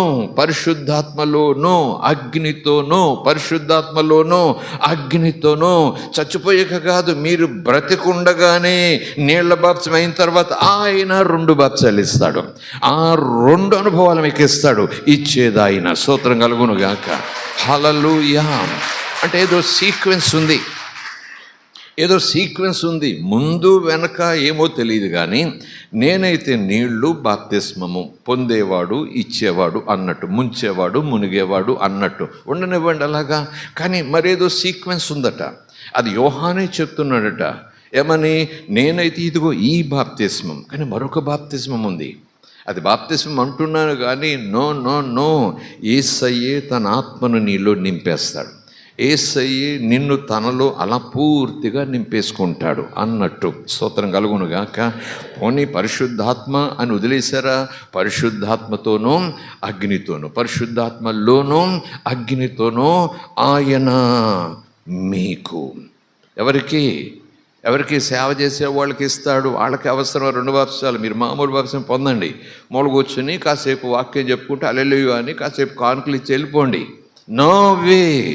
నమ్మి బాప్తిస్మము, నీటి బాప్తిసం పొందిన వారందరికీ కూడా ఆయన ఇస్తాడు పరిశుద్ధాత్మతో అగ్నితో అభిషేకం. కాదు బాప్తిస్మం. అది మీరు పొందాలి. స్తోత్రం కలుగునుగాక. ఇది మీరు పొందాలని నీళ్లతో నేను మీకు చెప్తున్నాను. నీళ్లలో ఉండి మళ్ళీ చెప్తున్నాను, అది ఇవ్వటానికి నేను కాదు యోగ్యుడను, ఎవరు కాదు యోగ్యుడు. అపొస్తలులు కాదు, పాస్టర్ గారు కాదు, పోపు కాదు, మరెవరు కాదు, చక్రవర్తి కాదు, ప్రెసిడెంట్ కాదు. No way. ఏ సంస్థకు అధిపతి అయినా సరే, ఎన్ని సంస్థలకు అధిపతి అయినా సరే, ఎవరికీ లేదా బాప్తిసం ఇవ్వడానికి అర్హత ఇవ్వలేరు. ఇచ్చేవాడు యేసొక్కడే. పరిశుద్ధాత్మలోనూ అగ్నితోనూ మీకు బాప్తిస్మమిస్తాడు. స్తోత్రం కలుగునుగాక. హల్లెలూయా. సో యోహాను ద్వారా యేసు ఇంకా నీళ్లలోకి వచ్చి ఆ యొర్దాను నుంచి బయటికి వచ్చిన సందర్భంలోనూ వచ్చే ముందు చెబుతున్న మాటగా మనం తీసుకుంటే, అప్పటికే యోహాను పరిశుద్ధాత్మ బాప్తిజం గురించి చెప్తున్నాడు. యోహాను చెప్పడం కాదు, యోహానును పంపిన తండ్రి అయిన దేవుడు చెప్పిస్తున్నాడు. అప్పటికే యోహాను పరిశుద్ధాత్మ చేత తల్లి కడుపులోనే నింపబడ్డాడు గనుక, పరిశుద్ధాత్మ చేత ఆవరించబడ్డాడు గనుక, పరిశుద్ధాత్మ ప్రభావంతో భయం లేకుండా నిర్భయంగా రాజైన పేదైనా పాపం మానరా బాబని కళ్ళు అరచేసి చెప్పే ఆత్మశక్తిని పొందాడు గనుక, అదే స్థితిలో ఆయన చెప్తున్నటువంటి మాట ఖచ్చితంగా ఆయనే పరిచయం చేస్తున్నాడు. నీటి బాప్తిజం ఒకటి ఉంది, అది మనుషులు ఇచ్చేది, మనుషులకి ఇచ్చేది, మారు మనసు పొందిన వారికి అఫ్కోర్స్. కానీ మరొక బాప్తిజం ఉంది సంఘమా ఉంది, దేవుని బిడ్డ ఉంది, నమ్మి బాప్తిసం పొందిన బిడ్డ ఉంది. ఆ బాప్తిస్మమును పొందాలి. అది యేసయ్య నీకు ఇస్తారు. అది ప్రైజ్ ది లార్డ్. హల్లెలూయా. ఇది నాకు అక్కర్లేదు అంటున్నావంటే రక్షణ తిరస్కరించటం ఎంత దారుణమో, రక్షణ పొందిన వారు ఆత్మను తిరస్కరించటం కూడా అంతే దారుణమని ఇక్కడ నిలబడి నేను ధైర్యంగా చెప్పగలను. ఆ ప్రసంగాలు ఎవరు చేయరండి, దాని గురించి ఎవరు మాట్లాడండి, పరిశుద్ధాత్మ ఎవరు ఒప్పుకోరండి, మా సంస్థ ఒప్పుకోదండి, మా పెద్దోళ్ళు ఒప్పుకోరండి, మేము ఆ నిమ్మకం కాదండి, మాకు ఆ విశ్వాసం కాదు, మేము ఆ సంస్థలో పుట్టినోళ్ళం కాదండి. నువ్వు క్రీస్తులో పుట్టినవాడు అయితే క్రీస్తు ద్వారా బాప్తిజం నువ్వు పొందాలి. స్తోత్రం కలుగును గాక. క్రీస్తు కొరకు పుట్టినవాడు అయితే, మారు మనసు పొంది పుట్టినవాడు అయితే, మరుజన్మ నువ్వు పొందినవాడు అయితే, లేఖనానుసారంగా నువ్వు మరలా పుట్టాలని నికోదేముతో యేసుప్రభు రాత్రి చెప్పినాడు. సువార్త ప్రకారం నువ్వు పుట్టినవాడు అయితే, ఆత్మ సంబంధంగా పుట్టినవాడు అయితే, ఆత్మ వలన పుట్టినవాడు అయితే, శరీర రీతిగా కాకుండా ఆత్మ వలన పుట్టినవాడననే ఆ రీతి, ఆ రుజువును వాక్యం ద్వారా నువ్వు చేత పట్టుకున్నట్టయితే ఇది కూడా ఫాలో అవ్వాలి. స్తోత్రం కలుగును గాక. ఈ మధ్యాహ్నం మరలా నేను పిడికిలి బిగించి చెప్తున్నాను, దేవుని బిడ్డ నిర్లక్ష్యం చేయకు, ఆత్మను రోషంతో చెప్తున్నాను, నిర్లక్ష్యం చేయకు, ఆయన్ని తక్కువ అంచనా వేయకు. తండ్రే ముందని ఈరోజు యేసును 2వ తరగతిలో పెడుతున్నారు. అది నాకు బాధగా ఉంది. తండ్రి అన్నాడు, బాబు నేను తండ్రిని కొడుకువు, నా దగ్గరకు వచ్చేస్తే ఎలాగా, నా కుర్చీలో కూర్చుంటే ఎలాగా, నా పక్కన కూర్చుంటే ఎలాగా, నాకు ఎంత మహిమ ఉండాలి, నువ్వు కొడుకు కాబట్టి నీకు 5% మహిమ తగ్గించి అక్కడ కూర్చోబెడతాను. కెరూబులు వాళ్ళకి అంతే మహిమ అక్కడ ఉండాలి, శరాఫులు వీళ్ళకి ఇంత మహిమ అక్కడ ఉండాలి, గాబ్రియేలు అదిగో అంత మహిమ వాడికి ఉండాలి. నేను తండ్రిని, నా మహిమ ఎవరికి ఇవ్వను, నువ్వు కొడుకుగా నీకు నీ లెవెల్ నీదే అని తండ్రి కూర్చోబెట్టలేదే. మా షత్తరియా తండ్రి ఎవరు, కొడుకెవరు, తండ్రి ఎవరు, కొడుకెవరు, ఆత్మ ఎవరు? అంతా ఆయనే, అంతా ఈసే, అంతా యెహోవాయే, అంతా పరిశుద్ధాత్మే, అంతా ఆత్మదేవుడే. Praise the lord. హల్లెలూయా. తండ్రి కుమారుడు ఒక్కటే, నేను నా కొడుకు ఒక్కటే అని తండ్రి చెప్పాడు. నన్ను నమ్ముకోలేదు, నా కొడుకు నమ్ముకుంటే నన్ను నమ్ముకున్నట్టు అంటున్నాడు తండ్రి అయిన దేవుడు. నాయన కుమారుని మీద విశ్వాసం ఉంచండి, క్షమాపణ వచ్చేస్తుంది మీకు అంటున్నాడు. నా కుమారుడు ఏంటి ఊరికే మీకు ప్రసంగం చేయడానికి వచ్చాడు, ఏదో కొంచెం మిఠాయిలు పంచిపెట్టడానికి వచ్చాడు, కాస్త తలపోట్లు కడుపు నొప్పులు తీసేయడానికి వచ్చాడు, సంతానం లేకపోతే పిల్లలు పుడతారమ్మని చెప్పడానికి వచ్చాడు. నేను దేవుడను, నా కొడుకు నేను ఒకటి కాదని ఆయనే అనలేదే. నువ్వెవరు సంగమా, నేనెవరిని చెప్పడానికి? ఆయన లెవెల్ వేరు. మేము క్రీస్తు సంఘం, మేము యెహోవా సంఘం, మేము పరిశుద్ధాత్మ సంఘం. ఏంటి పేర్లు, ఏంటి టైటిల్, ఏంటి విభాగాలు, విభేదాలు? స్తోత్రం, స్తోత్రం, ప్రైజ్ ది లార్డ్, హల్లెలూయా. దేవుని మనకి స్తోత్రం. పరిశుద్ధాత్మ గురించి మేము ఎప్పుడు వినలేదే. ఎవరబ్బా, ఎవరు చెప్పలేదే మాకు. ఈ బాప్తిసం సరిపోతుంది అనుకుంటున్నాము, ఓకే దేవుని పిల్లలమయ్యాం అనుకుంటున్నాము, మేము చనిపోయిన తర్వాత పరలోకం మాది అని యోహాను గారు బాప్తిసం ఇస్తూ చెప్పారు. ఆ మాట పట్టుకున్నాము. ఇదేంటయ్యా బాబు పరిశుద్ధాత్మ అంటావు, నువ్వు విశ్వాసం ఉంచినప్పుడు ఇలాగునా అంటావు, ఇదేం అనుభవం, ఇది ఉండాలా, ఎవరు మాకు చెప్పలేదే. ఈ ఉదయం ప్రభు అంటున్నాడు ఈ మాట నీతో చెప్తూ, దేవుని బిడ్డ ఆత్మతో నింపబడు, ఆత్మతో నింపబడు. ప్రైజ్ ది లార్డ్, హల్లెలూయా. ఆస్తి కావాలని తర్వాత అడుగు దేవుణ్ణి, ఆరోగ్యం కావాలని కూడా అవసరమైతే అంత రోషం నీకుంటే, ఆరోగ్యం కాదు నాకు కావాల్సింది, నీ ఆత్మతో నన్ను నింపని అడుగు ఈరోజు. Praise the Lord. ఆత్మను తిరస్కరించడం అంటే యేసుని తిరస్కరించినట్టే. యేసుని తిరస్కరించడం అంటే తండ్రిని తిరస్కరించినట్టే. యేసు ప్రభు చెప్పారు, నన్ను అంగీకరిస్తే తండ్రిని అంగీకరించినట్టే. తండ్రిని అంగీకరించిన వాడు, తండ్రిని నమ్మేవాడు నన్ను కూడా అంగీకరించి తీరుతాడు. ఎంచేతంటే ఆయన దగ్గర నుంచి పంపబడ్డాను కనుక. కానీ ఈ సీక్వెన్స్లని యేసు ప్రభు బోధల దాకా ఎంత చెప్పినా ఆ బోధలన్నీ బైబిల్ గ్రంథంగా నా చేతిలో ఉంటాయి తప్ప, నేనేదో థియాలజీ చదువుకున్నాను మర్మాలు చెప్తానంటూ ఎక్కడికో పోయి నిజానికి సంఘాన్ని యేసు అనే అద్భుతమైన ఉద్యానవనంలో తీసుకెళ్లాల్సినటువంటి నేను సంఘాన్ని అరణ్యంలో వదిలిపెట్టేస్తున్నాను, దిక్కులేని వాళ్ళగా చేసేసి. ఎడారిలో నీటి ఓటలు దొరకనటువంటి రీతిలో నా అతిథులు అనుకుంటూ తండ్రికి ఆ లెవెలు, కుమారుడికి ఈ లెవెలు, పరిశుద్ధాత్మ థర్డ్ బెర్త్ మీద ఉంటాడు, కుమారుడేమో మిడిల్ బెర్త్ మీద ఉంటాడు, యెహోవా ఏమో టాప్ బెర్త్ మీద ఉంటాడు. ఆపు నీ బోధ మారు మనసు పొందు. పరిశుద్ధాత్మ రోషంగా చెప్తున్నాడు. స్తోత్రం కలుగునుగాక. హల్లెలూయా, హల్లెలూయా. అసలు చెప్పనిస్తే కదా పరిశుద్ధాత్మ గురించి చెప్పిన వారేది. ఎందుకంటే ఈ దినాల్లో కూడా ఒకవేళ పరిశుద్ధ అభిషేకం నేను పొందిన, పరిశుద్ధాత్మ ఉన్నాడు అనేటటువంటి విధానంలో నేను నమ్మిన, ఆత్మచేత నింపయ్యా అని చెప్పేసి ఉపవాస ప్రార్థనలు నేను పొందిన, ఆ తర్వాత ఈ లోకం యొక్క సంఘ వరవడులో, సంఘ కార్యక్రమాల్లో నేను పోతూ నా మంటను ఆర్పేసుకుంటున్నాను. అంతకుముందు నేను అడిగేవాడిని, పరిశుద్ధాత్మ చేత నింపబడ్డానా అన్నట్టుగా. ఆత్మను పొందావా అని అన్నట్టుగా. ఆత్మ పొందటం ఏంటండి, బాప్తిసం పొందానండి, బాప్తిసం కదా ఆత్మను పొందావా అని అడిగేవాడిని. తర్వాత అడగటం మానేశాను. నేనని కాదు, నాలాగా ఒక పాత్ర, ఒక సేవకుడు. ఎందుకంటే ఆత్మను పొందు అని ఇలాగ తీవ్రంగా చెప్పే పరిస్థితి చేస్తే సంఘానికి ఎవరు రారు. నీకు ఆరోగ్యం కావాలా, నీకు పిల్లలు కావాలా, నీకు వాహనాలు కావాలా, నీకు విమానాలు కావాలా, నీకు ఎకరాలు కావాలా, నీకు వెండి కావాలా, బంగారం కావాలా, ప్రెసిడెంట్షిప్ కావాలా, ఏం కావాలి అంటే మాత్రం సంఘం కిటకిటలాడిపోతుంది. ఈ ఆత్మతో నేను చెప్తే ఎవరు రారు. యోహాను కూడా అలాగ అనుకుని ఉంటే, ఏమో నేను ఒంటరిగా ఉన్నా, ఒంటి రోమముల బట్టలు వేసుకున్నా, మిడతలే నాకు ఆహారమైనా, తేనె నాకు తాగే పదార్థమైనా నేను చెప్పమన్నది చెప్పక మానను. ప్రైజ్ ది లార్డ్, హల్లెలూయా. నేను ఉండమని స్థితిలో ఉండక మానను. ఒంటి రోమలు కట్టుకుని వచ్చాడు యోహాను గారు, ఏంటి అసలు పేద పాస్టర్ గారు అంటూ వదిలేస్తారా? Okay, let it B. ఆయన 3 పీస్ సూట్ వేసుకొచ్చాడు, పైనుంచి విమానంలో పెద్ద పాస్టర్ గారు, ఆయనే అసలైన పాస్టర్ గారు. ఇది లోకపు నీతి, ఇది లోకపు అవినీతి, ఇది లోకపు అక్రమం, లోకపు చిన్న చూపు. సంఘమా మనము వ్యక్తులను బోధించేవారిని మన చిన్న చూపుతో, మన శారీర సంబంధ చూపుతో కాదు, ఆత్మనేత్రాలతో చూడాలి, వాక్యం నేత్రాలతో చూడాలి, సత్యమని ఈ కళ్ళజోడు పెట్టుకుని చూడాలి. మనం స్తోత్రం కలుగునుగాక. నిప్పులాగా చెప్తున్నాడా, నీళ్లలాగా చెప్తున్నాడా, నిప్పులాగా ఉంటున్నాడా, నిప్పులాగా ఉండమంటున్నాడా, ఎలాగున్నా పర్వాలేదంటున్నాడా? అది కావాలి సంఘానికి. స్తోత్రం కలుగునుగాక. నువ్వు దేవుని బిడ్డవు కదా, దేవుని బిడ్డలాగా ఉండాలి నువ్వు నేను అని గుండెల మీద చేతులు వేసుకుని ధైర్యంగా చెప్పగలిగే వాడిలాగా ఉంటున్నాడా? యోహాను పరిచయం చేస్తున్నాడు. బాప్తిజమము అప్పుడే మొదలైంది. బాప్తిజం మోషే కాలంలో అది బాప్తిజంగా పౌలు గారు బోధించారు తర్వాత కొరింథీ సంఘానికి. అది బాప్తిసం పొందాలని యెహోవా చెప్పకపోవచ్చు. ఐగుప్తుల నుంచి బయటకు తీసుకొస్తున్నాడు, అప్పటికే 9 అద్భుతాలు చేసేసాడు. ఎర్ర సముద్రం తెరవబోతున్నాడు, ఐగుప్తు సేనలు వెనకాల వచ్చేసాయి, పెద్ద పెద్ద రథాలు వచ్చేసాయి. ఇజ్రాయేల్ అక్కడ దేశంలోనూ లేము, ఇక్కడ వాగ్దాన దేశంలో లేము, మా బతుకులు ఈ ఎడారిలో ఈ సముద్ర పొడ్డును కప్పేయటానికి బాగుంటుంది. ఇక్కడ ఇసుక పారలన్నీ కూడా సులువుగా కప్పెట్టేయచ్చు మమ్మల్ని. అందుకే తీసుకొచ్చావా మోషే మమ్మల్ని ఇక్కడికి. ఇజ్రాయేల్ అందరూ కూడా గొల్లున హ్రస్వ దృష్టితో అంటే ఇరుకు చూపులతో మాట్లాడారు మోషేతో. ఇంతన్నావు అంతన్నావు అంతన్నావు ఇంతన్నావు, ఏదో కలలు కన్నాం, ఇదిగో ఎడారిలో మమ్మల్ని పట్టించుకునేవాడు లేకుండా మట్టిలో కరిచిపోయేలాగా నువ్వు నీ దేవుడు మమ్మల్ని తీసుకొచ్చారు అన్నంత మాట అన్నారు అందులో కొన్ని గుంపులు. అయినా అక్కడ యెహోవాకు మొరపెట్టగా యెహోవా అన్నాడు, నాతో ఏం మాట్లాడతావు? నీ చేతిలో ఉన్న కర్ర చాపు, సముద్రం ఆజ్ఞాపించు. ఏమని ఆజ్ఞాపించాలి? దారివ్వు అని చెప్పు.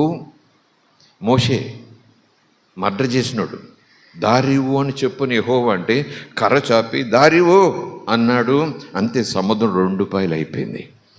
ఈరోజు మోషేతో యెహోవా మాట్లాడాడు. యెహోవా మోషే పైనున్నాడు, పైనుండి నడిపిస్తున్నాడు, వెలుపలుండి నడిపిస్తున్నాడు.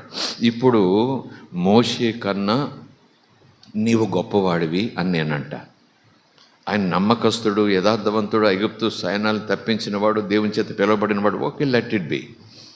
ఎందుకంటే నేను ఎందుకు గొప్పవాడిని అంటే మోషే యొక్క గుణశీలాలు వాటిని లెక్కేసుకోను. ఏ విషయంలో నేను గొప్పవాడిని అంటే నేను దేవునికి కొడుకును.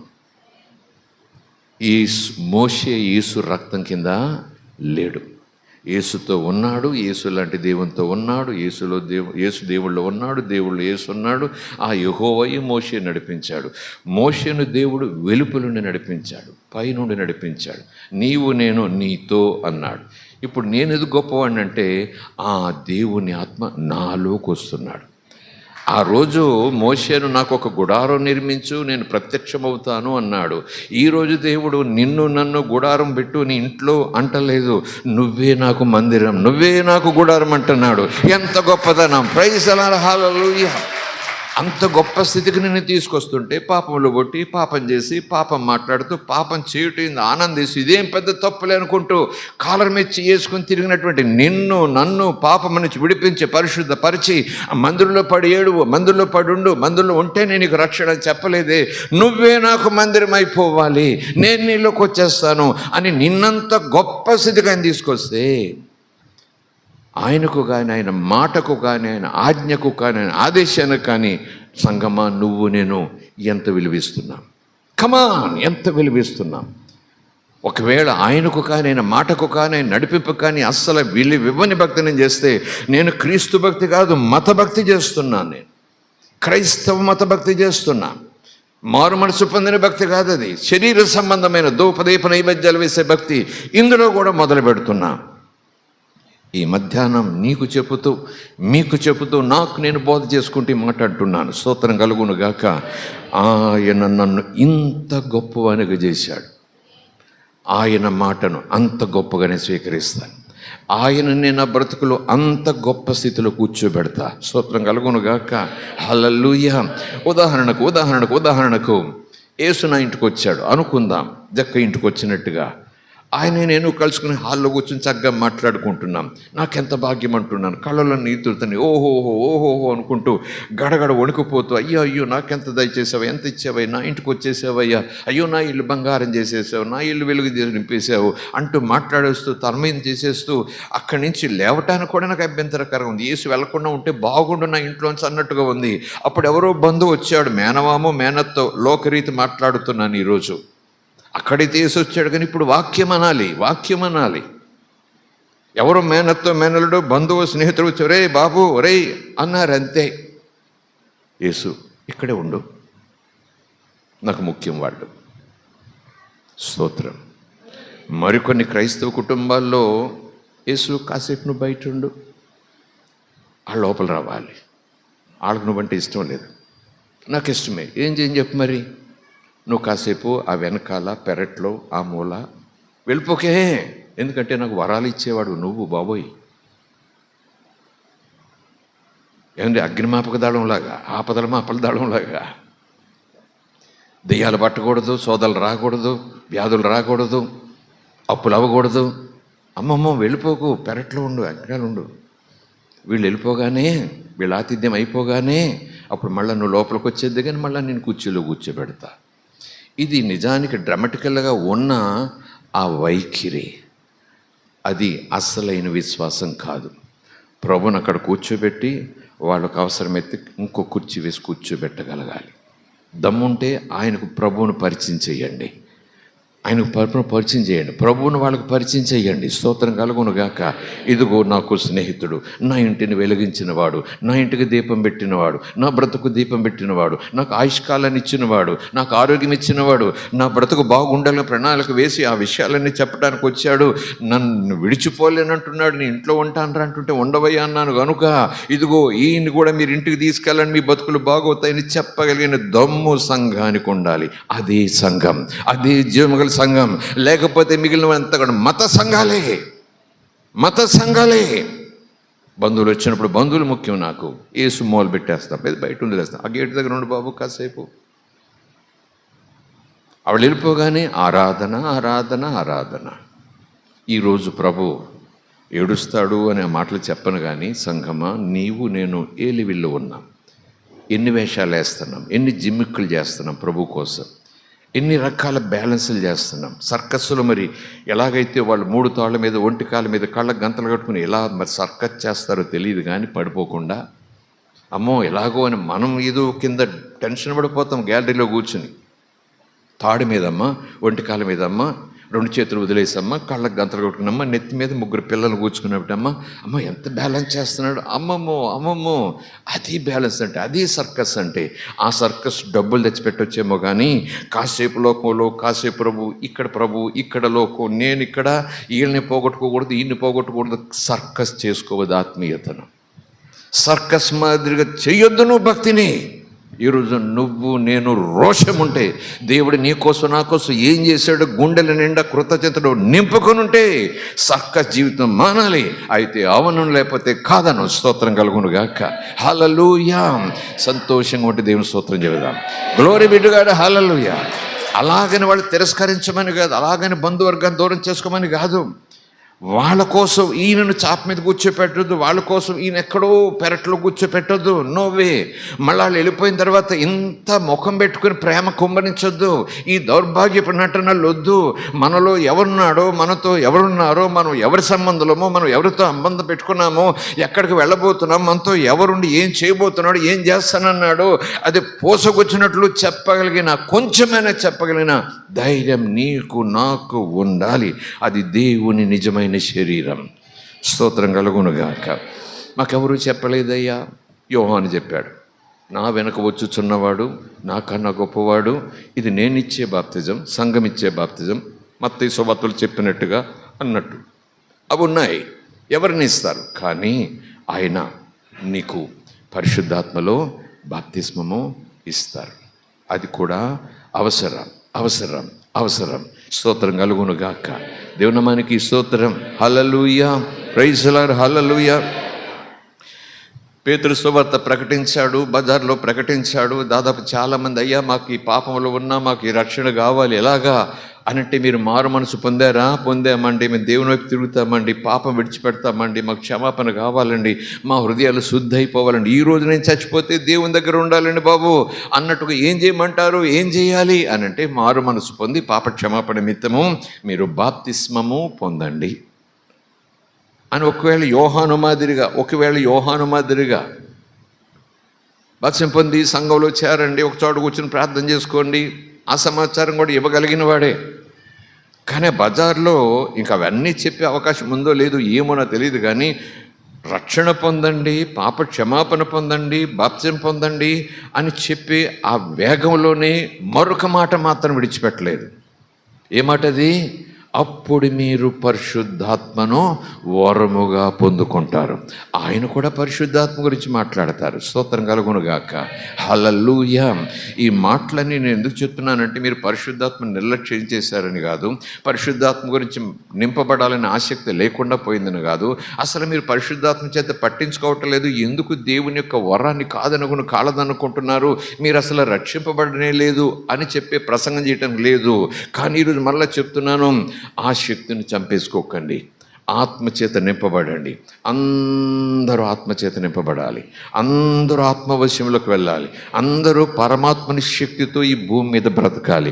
పరమాత్మని శక్తితో భూమి మీద ఉన్న పాపాన్ని జయించుకుంటూ ముందుకు సాగిపోవాలి. ఆ పరమాత్మని బలంతోనే, మనోబలంతోనే, ఆత్మ బలంతోనే, ఆత్మశక్తితోనే శరీర కార్యాలను జయిస్తూ లోక సంబంధమైన తుచ్చమైన కోరికలను మనం కాల్చివేసుకుంటూ ఈ ప్రాణాన్ని వదిలి దేవుని సన్నిధిలో నిలబడి ఆనందించాలి. స్తోత్రం కలుగునుగాక. Hallelujah. Don't take it lightly. రక్షణ ఎంత ప్రాముఖ్యమని నువ్వు నమ్మేవు, అంతే ప్రాముఖ్యం మాత్రం పొందటం కూడా. అది మనకు కావాల్సింది కాదు, సెకండ్ లెవెల్ అనుభవం. ఇది మనకు కాదని ఎవరు చెప్పారు, నువ్వెందుకు అనుకుంటున్నావు? వల్ల దేవుడు ఏం చెప్పాడో విందాం, ఏం చెబుతున్నాడో విందాం. పోనీ పేతురు అంటే భక్తుడు చెప్పాడు, యోహాన్ అంటే యేసు ముందు వచ్చిన ఆవిడ చెప్పాడు, యేసు స్వయంగా చెప్పాడు, ఆత్మచేత మీరు నింపబడాలి. నేను వెళ్ళి తండ్రితో మాట్లాడతా. ఒకటన్నాడు, నేను వెళితే మీకు మంచిది. 2 అన్నాడు, నేను ఉండే చోట మీరు కూడా ఉండాలి. 3 అన్నాడు, అక్కడ మీ కొరకు నేను స్థలము సిద్ధపరుస్తాను. స్తోత్రం కలుగునుగాక. మరొకటి అన్నాడు, ఇవన్నీ నాకు కావాలి, ఇవన్నీ నాకు కావాలి. స్థలం గురించి పాట పాడుకుంటాను, మహిమ గురించి పాట పాడుకుంటాను, ఆయన ఉండే చోటు నేను ఉండాలట అంటే చోటు గురించి పాట పాడుకుంటాను, ఒకరోజు ఏసీ దగ్గరికి వెళ్ళిపోతాను, పాట పాడుకుంటాను. కానీ ఆయన దగ్గరికి వెళ్ళటానికి ముందు నేను విశ్వాసగా బ్రతికి ఈ సమయంలో కూడా మరొకటి ఉందట, ఆయన దానిని కూడా నాకు సిద్ధపరుస్తున్నాడట. వెళ్ళి ఏమని, ఆత్మను పంపిస్తా, ఆదరణకర్తను పంపిస్తా. స్తోత్రం కలుగునుగాక. అసలు నిజానికి సంఘములు ఈ ఆసక్తి లేకపోవడం కారణం, విశ్వాసులు అసలు ఈ తలంపు, ఈ ఆలోచన, ఈ ఆకలి, దప్పిక, ఈ ఆత్రత, ఈ మంట లేకపోవడం కారణం బోధ లేదు. మారు మనసు వీళ్ళందరూ పొందట్లేదంటే సువార్త ప్రకటించేవారు లేరు.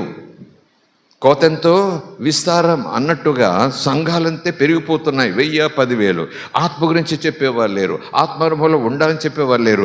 ఆత్మ పొందు ముందు, అది చూసుకో, బంగారు వెండి కాదు, వాటికన్నా గొప్పవాడు తండ్రి, కుమారు, పరిశుద్ధాత్మ. ఆత్మ నీలో ఉండాలి, ఆత్మ నీతో ఉండాలి, ఆత్మ వశ్యములో నువ్వు నడవాలి అంటూ సంఘాన్ని హెచ్చరించి, ఉపదేశించి, ప్రోత్సాహపరిచి, ఆత్మతో నింపని ప్రసవేదనతో ప్రార్థించే సంఘ కాపర్లు.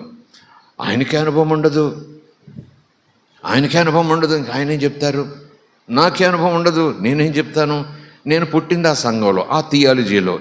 థియాలజీలో ఆ శాఖ కాదండి మాది, ఈ శాఖ కాదండి, ఆ శాఖ కాదండి అన్నట్టుగా లోక సంబంధమైన. ఎందుకంటే ఎప్పుడైతే మాది ఆ శాఖ కాదండి, మాది ఈ శాఖ కాదండి, మా విశ్వాసం అది కాదండి, మా విశ్వాసం ఇది కాదండి, మేము పలానా మిషన్ అండి, మేము పలానా మిషన్ అండి, మేము అది నమ్మమండి, ఇది నమ్ముకుంటామండి, మీరు వేరండి, మేము వేరండి, చెప్పేవాడికి బుద్ధి ఉండాలి. అలా చెప్పమని బోధించేవాడికి బుద్ధి ఉండాలి. చెప్పమని చెప్పరు కానీ అవగాహన వచ్చేలాగున బోధలుంటాయి. అందుకే దేవుడు అంటున్నాడు, నా మాట అగ్ని. స్తోత్రం కలుగునుగాక. హల్లెలూయా. దేవుని నామానికి స్తోత్రం. అవయవాలు ఏమైనా ఉంటే ఉండొచ్చు, ఒక దాని పేరు ఏదో, ఒక దాని పేరు అయితే ఉండొచ్చు, కానీ అన్నీ నా సంఘంలో భాగమే.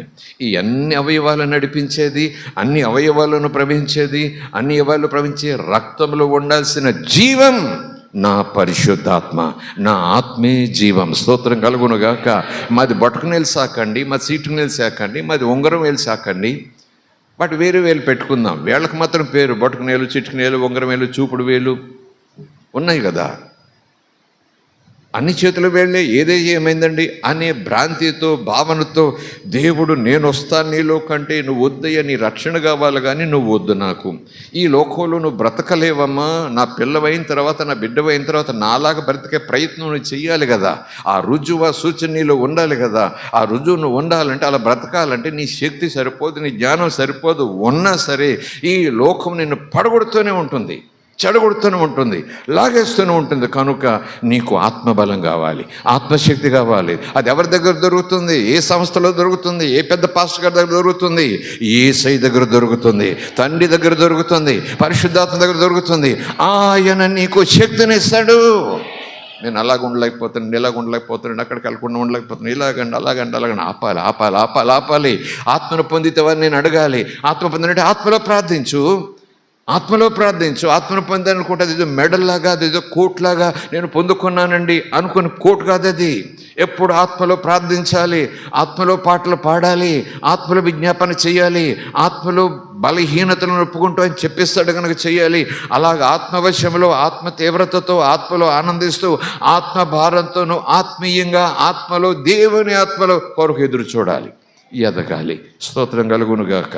హల్లెలూయా. యోహాన్ చెప్పారు, ఇక్కడ పౌలు చెప్పారు.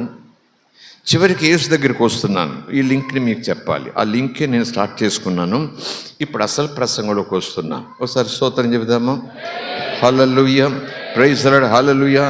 ఆత్మనిచ్చిన, ఆత్మవశంలో నడిపించి, ఆత్మీయతలను బలపరిచి, ఆత్మ పాఠాలు నేర్పించి, ఒకవేళ ప్రార్థన చేయటం మాకు చేత కాకపోతే, ప్రార్థన చేయటంలో మన సమస్యలు పోతుంటే, ప్రార్థన చేయటంలో మనం వెనకబడిపోతుంటే, ప్రార్థన చేయటం మనం మానేసే పరిస్థితులు, మన ఇంట్లోకి వచ్చి పడిపోతే, ప్రార్థన చేసే మూడే మనకు లేకుండా భయము, దిగులు, బెంగతోన్న ఇంట్లో వాళ్ళందరూ కూడా కృంగిపోతుంటే, ఆ సమయంలో కూడా నాలో ఆత్మ ఉంటే నేను శారీరకంగా కృంగిపోతానేమో కానీ నాలో ఉన్నవాడు మూలగొట్టం ప్రారంభిస్తాడు, నాకు మూలుగునివ్వటం ప్రారంభిస్తాడు. ఆ మూలుగు ప్రార్థనగా మారిపోతుంది, ఆ మూలుగు ప్రార్థనగా మారిపోతుంది, ఆ మూలుగు విజ్ఞాపనగా మారిపోతుంది. ఆయన నీలో ఉంటే నువ్వు పడిన స్థితిలో ఉన్నా సరే నిన్ను ఊది మరలా మరణించేవాడు పరిశుద్ధాత్ముడు. Praise the lord, hallelujah. దేవునికి స్తోత్రం. మర్మమని కాదు, వివరణ మనం కలిసి ధ్యానం చేసుకుంటున్నాం. నేను చెప్తుంటే గొప్ప అయిపోలేదు, మీరు వింటుంటే కొంచెం కింద. నేను పైన ఉన్నాను కాబట్టి టాప్లో ఉన్నాను కాదు, ఆకాశానికి దగ్గరగా. మీరు కింద కూర్చున్నారు కాబట్టి దేవుని కొంచెం దూరంగా ఉన్నట్టు కాదు. మీరు నేను కలిసి ధ్యానం చేస్తున్నాం. పరిశుద్ధాత్ముడు మనకు బోధకుడుగా ఉన్నాడు. సంఘమా, పెద్దలు ఉన్నారు, వృద్ధులు ఉన్నారు, ఎప్పుడో బాప్సం తీసుకున్న వాళ్ళు ఉన్నారు, ఈ మధ్యన బాప్సం తీసుకున్న వాళ్ళు ఉన్నారు. ప్రభు అంటున్నాడు, నా శక్తి నీకు అవసరం, నేను నీకు అవసరం. రక్షించి నేను ఎక్కడో ఉండి నువ్వు ఇక్కడ కాదు, రక్షించి నేను నీలోకి వచ్చి ఆ రక్షణలో ఎదుగుటకు నేను సహాయం చేస్తా. స్తోత్రం కలుగునుగాక. Praise the lord, hallelujah. Okay, యేసు ప్రభు మనకు మాదిరి. యేసు ప్రభుతో ఈక్వల్ కాదు కానీ మనం అనుభవాలు. పరిశుద్ధాత్మ ఆయనకు ఎంత ఇంపార్టెంట్ అయిపోయారు. పరిశుద్ధాత్మ వేరు, తండ్రి వేరు, కుమారుడు వేరు అని మీకు తెలిసిపోయింది, మళ్ళీ చెప్పనమాట. కానీ పరిశుద్ధాత్మతో ఆయన జీవితం ఎలా ముడిపడిందో చూద్దాం. ఆ జీవితంలో పరిశుద్ధాత్మ ఉన్నాడని మనకు తెలుసు, కనపడకపోయినా చూడగలం. కానీ వాక్యాల ప్రకారం చూస్తే విడివిడిగా కలిసి, ఇక పరిశుద్ధాత్మ లేకపోతే యేసుప్రభు ఏమీ లేనట్టేనా అనేలాగున వచనాలు ఉన్నాయి. పరిశుద్ధాత్మ శక్తి ఆయన కలిగి ఉండి, దేవుడు ఆయనకు తోడై ఉన్నందున ఆయన గొప్ప కార్యాలు చేయుచుండెను. స్తోత్రం కలుగునుగాక. హల్లెలూయా. ఆ దేవుని తోడు, ఈ పరిశుద్ధాత్మ శక్తి లేకపోతే ఆయనలో పాపమంటే లేదు కానీ ఆయన మన వంటి వాడే. చూడండి అన్నమాట. దేవుని తోడు ఆయనకు లేకపోతే, పరిశుద్ధాత్మ నడిపింపు, ఆ శక్తి, ఆ స్వాధీనం, ఆ బలం ఆయన కలిగి ఉండకపోతే ఆయన ఏం చేసేవాడు కాదు, ఆయన ఏం చేయలేకపోయేవాడు. ఆయన కూడా మనలాంటి వాడే. నో, అక్కడ చిన్న మాట ఉంది. దేవుడు ఆయనకు తోడై ఉన్నందున పరిశుద్ధాత్మ శక్తితో, పరిశుద్ధాత్మ స్వాధీనంలో ఆయన అపవాది చేత పీడించబడుతున్న అందరినీ స్వస్థపరుచుచుండెను. దేవుడు ఆయనకు తోడై ఉన్నందున, పరిశుద్ధాత్మ శక్తి ఆయనతో ఉన్నందున, లేదా పరిశుద్ధాత్ముడే ఉన్నందున ఆయన అద్భుతములు, ఆశ్చర్యకరములు, అధికారముతో, రోషంగా, ధైర్యంగా చేయుచుండెను.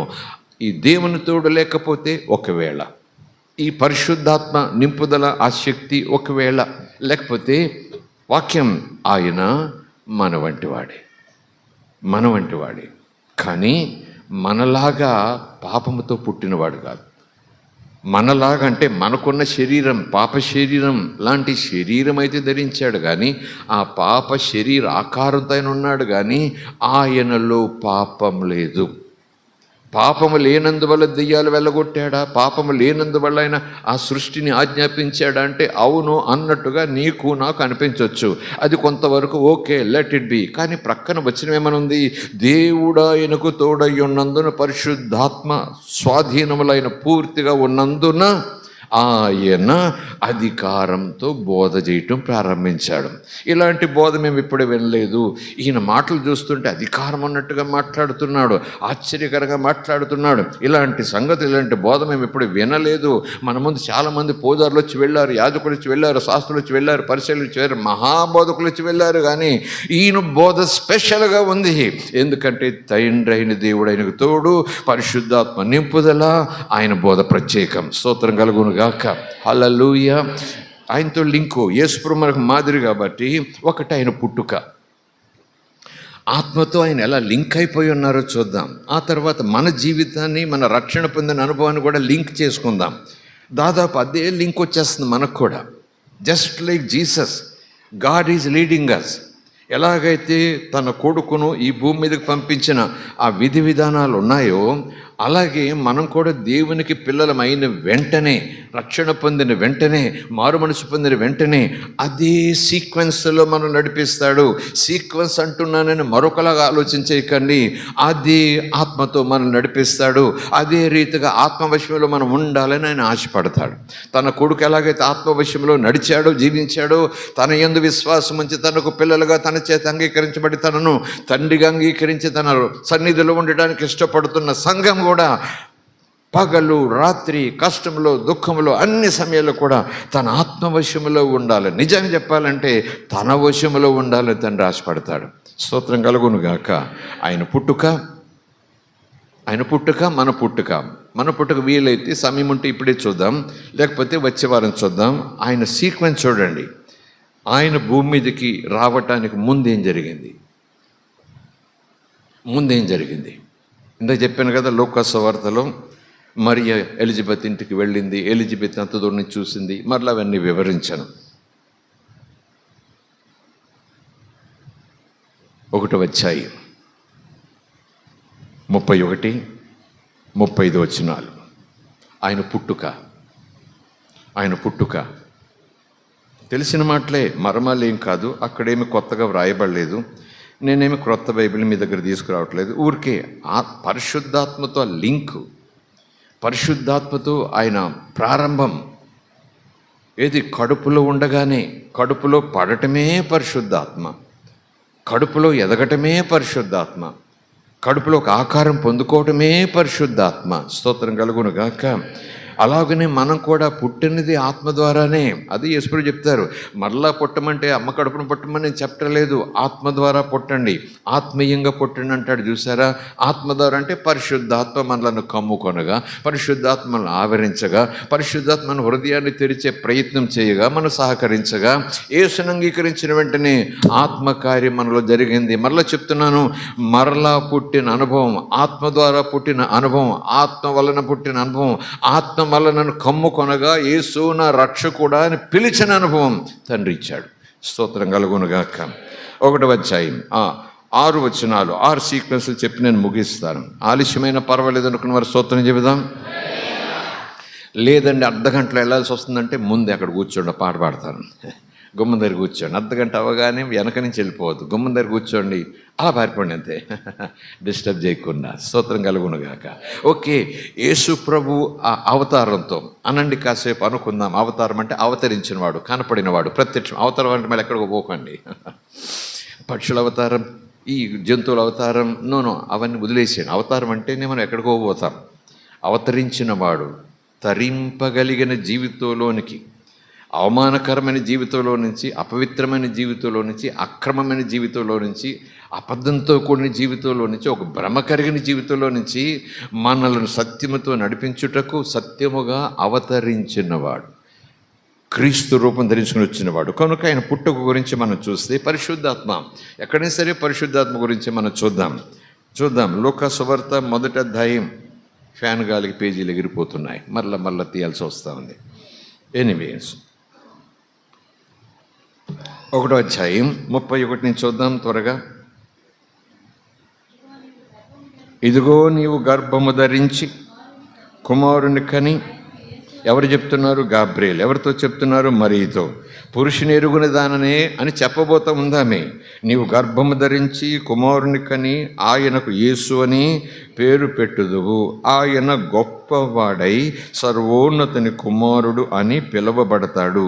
ప్రభు అయిన దేవుడు ఆయన తండ్రైన దావీదు సింహాసనమును ఆయనకు ఇచ్చును. ఇక్కడ ప్రభువు, దేవుడు, యేసు, సర్వోన్నతుడు, దావీదు సింహాసనం. ఈ ఎన్ని ప్రసంగాలు అవుతాయో. దేవుడు వేరు, క్రీస్తు వేరు అనటానికి ఈ ఒక్క వచనం చాలు. కాదు, అంతా ఒకటే. ఆయనే దేవుడు అంటానికి వచనం కాస్త ఆత్మనేతలు తెలుసుకుని ధ్యానం చేస్తే అక్కడే తండ్రి, కుమార, పరిశుద్ధాత్మ స్పష్టంగా కనిపిస్తాయి.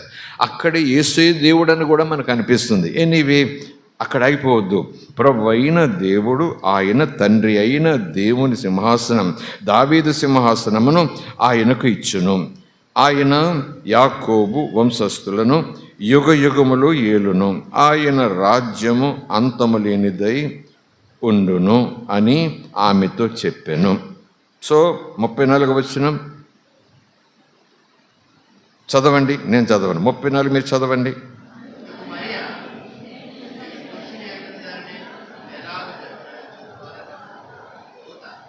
పరిశుద్ధాత్మ నీ మీదకి వచ్చును. స్తోత్రం కలుగునుగాక.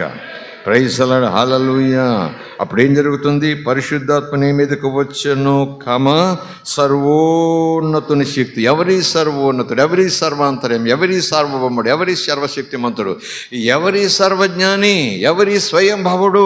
ఆ మహాదేవుని ప్రభావం, మహిమ నిన్ను కమ్ముకుంటుంది. పరిశుద్ధాత్మ నీ మీదకి వచ్చినప్పుడు దేవుని శక్తి నిన్ను ఆవరిస్తుంది. ప్రైజ్ ది లార్డ్, హల్లెలూయా. మరియ గర్భములో ఆ పసిబిడ్డగా పడుతున్న ఆ సందర్భంలో అన్నట్ట గాబ్రియేలు దూత స్వయంగా చెప్తున్నాడు ఈ మెసేజ్. ఏమని? నీ కడుపున పుట్టేది మానవ సంబంధమైన శరీరమైనను రక్తమాంసములు కలిగి ఉన్నను, ఒక ఆకారం నీ కడుపులో గదిగా చేసుకుని ఒక జన్మగా బయటకు వచ్చినను, అది పరిశుద్ధాత్మ వలన జరుగుచున్నది. కనుక ఆయన పుట్టుకంతా కూడా పరిశుద్ధాత్మతో లింకు. ఆ పరిశుద్ధాత్మ అంటే అది ఏదో మామూలు అనుకోకు. ఆ పరిశుద్ధాత్మ ప్రభావం ఎప్పుడైతే నేను కమ్ముకుంటుందో అది మామూలు ప్రభావం కాదు, మామూలు మహిమ కాదు, ఏదో చిన్న పెద్ద అనుభవం కాదు. సర్వోన్నతుడు సృష్టి అంతటిని తనలో దాచుకుని నడిపిస్తున్న ఆ మహాదేవుని మహిమ నీ గర్భంలోకి ఆవరించేస్తుంది, నిన్ను కమ్ముకుంటుంది, మేఘంలాగా ఆవరించేస్తుంది. మనం రక్షణ పొందినప్పుడు, లేదా మరొక అడుగు ముందుకు వేస్తే మనం పరిశుద్ధాత్మ పొందినప్పుడు, పరిశుద్ధాత్మ చేత నింపబడినప్పుడు, పరిశుద్ధాత్మలు ఆనందిస్తూ ముందుకు సాగుతున్నప్పుడు జరిగేది ఇదే. సర్వోన్నతుని మహిమ నిన్ను ఆవరిస్తుంది, దేవుని ప్రభావం నిన్ను ఆవరిస్తుంది. నేను మనసుతో ప్రార్థన చేస్తా, శరీరంతో ప్రార్థన చేస్తా, పెదవులతో ప్రార్థన చేస్తా. నేనేం ప్రార్థన చేస్తున్నానో నాకు తెలుసు, కానీ నేను ఆత్మలో కూడా ప్రార్థన చేస్తా. నేనేం చేస్తున్నా తెలియకపోయినా ఆత్మలు కూడా ప్రార్థన చేస్తా. ఆత్మలో నేను ప్రార్థన చేసేటప్పుడు ఏదో స్పెషల్ ఆవరింపు వచ్చేస్తుంది. సర్వోన్నతుని దేవుని మహిమ నిన్ను కమ్ముకుంటుంది. అందుకనే పౌలు అంటాడు, భాషలతో మాట్లాడే వాళ్ళని అభ్యంతరపరచకండి. స్తోత్రం, హల్లెలూయా. సో ఆయన పుట్టుక చూసాం. ఆయన పుట్టుకే పరిశుద్ధాత్మతో లింక్ అయ్యింది. మరి ఆయన బాప్టిజం సంగతి, మనం బాప్టిజం తీసుకున్నాం కదా, ఆయన బాప్టిజం సంగతి, ఆయన యుద్ధ నదులకు వెళ్ళారు, యోహాను చేతుల కిందకు వెళ్ళారు. నేను నీకు బాప్టిజం ఇవ్వటం ఏంటయ్యా బాబు అన్నాడు. అయినా లేదు, ఇది దేవుని నీతి, దేవుని లైన్లో మనం వెళ్ళాలి అన్నాడు. అలాగనే తల వంచాడు, నీళ్లలో మునిగాడు, లేచాడు, ప్రార్థన చేసుకుంటూ నీళ్లలోంచి బయటకు వస్తుంటే ఏదో జరిగిందని లేఖనాల్లో పరిశుద్ధాత్ముడు వ్రాయించాడు. ఆకాశం తెరవబడింది, తండ్రి మాట్లాడుతున్నాడు. తండ్రిని మీకు ఎలా తెలుసు? దేవుడు మాట్లాడుతున్నాడు. దేవుడు మాట్లాడితే మాట్లాడవచ్చు, కానీ తండ్రిని మీకు తెలుసు. ఆయన అంటున్నాడు, ఆ దేవుడు అంటున్నాడు, ఆకాశంలో అంతర్లీనంగా ఉన్నటువంటి ఆయన అంటున్నాడు, ఈయన నా కుమారుడు అంటున్నాడు. అంటే ఆయన ఏమై ఉంటాడు? కుమారుడికి తండ్రి అయి ఉంటాడు. తండ్రి అయిన దేవుడు మాట్లాడుతున్నాడు, ఈయన నా కుమారుడు. రెండవది, ఈయనది నేను ఆనందిస్తున్నాను, బాప్తిస్మం.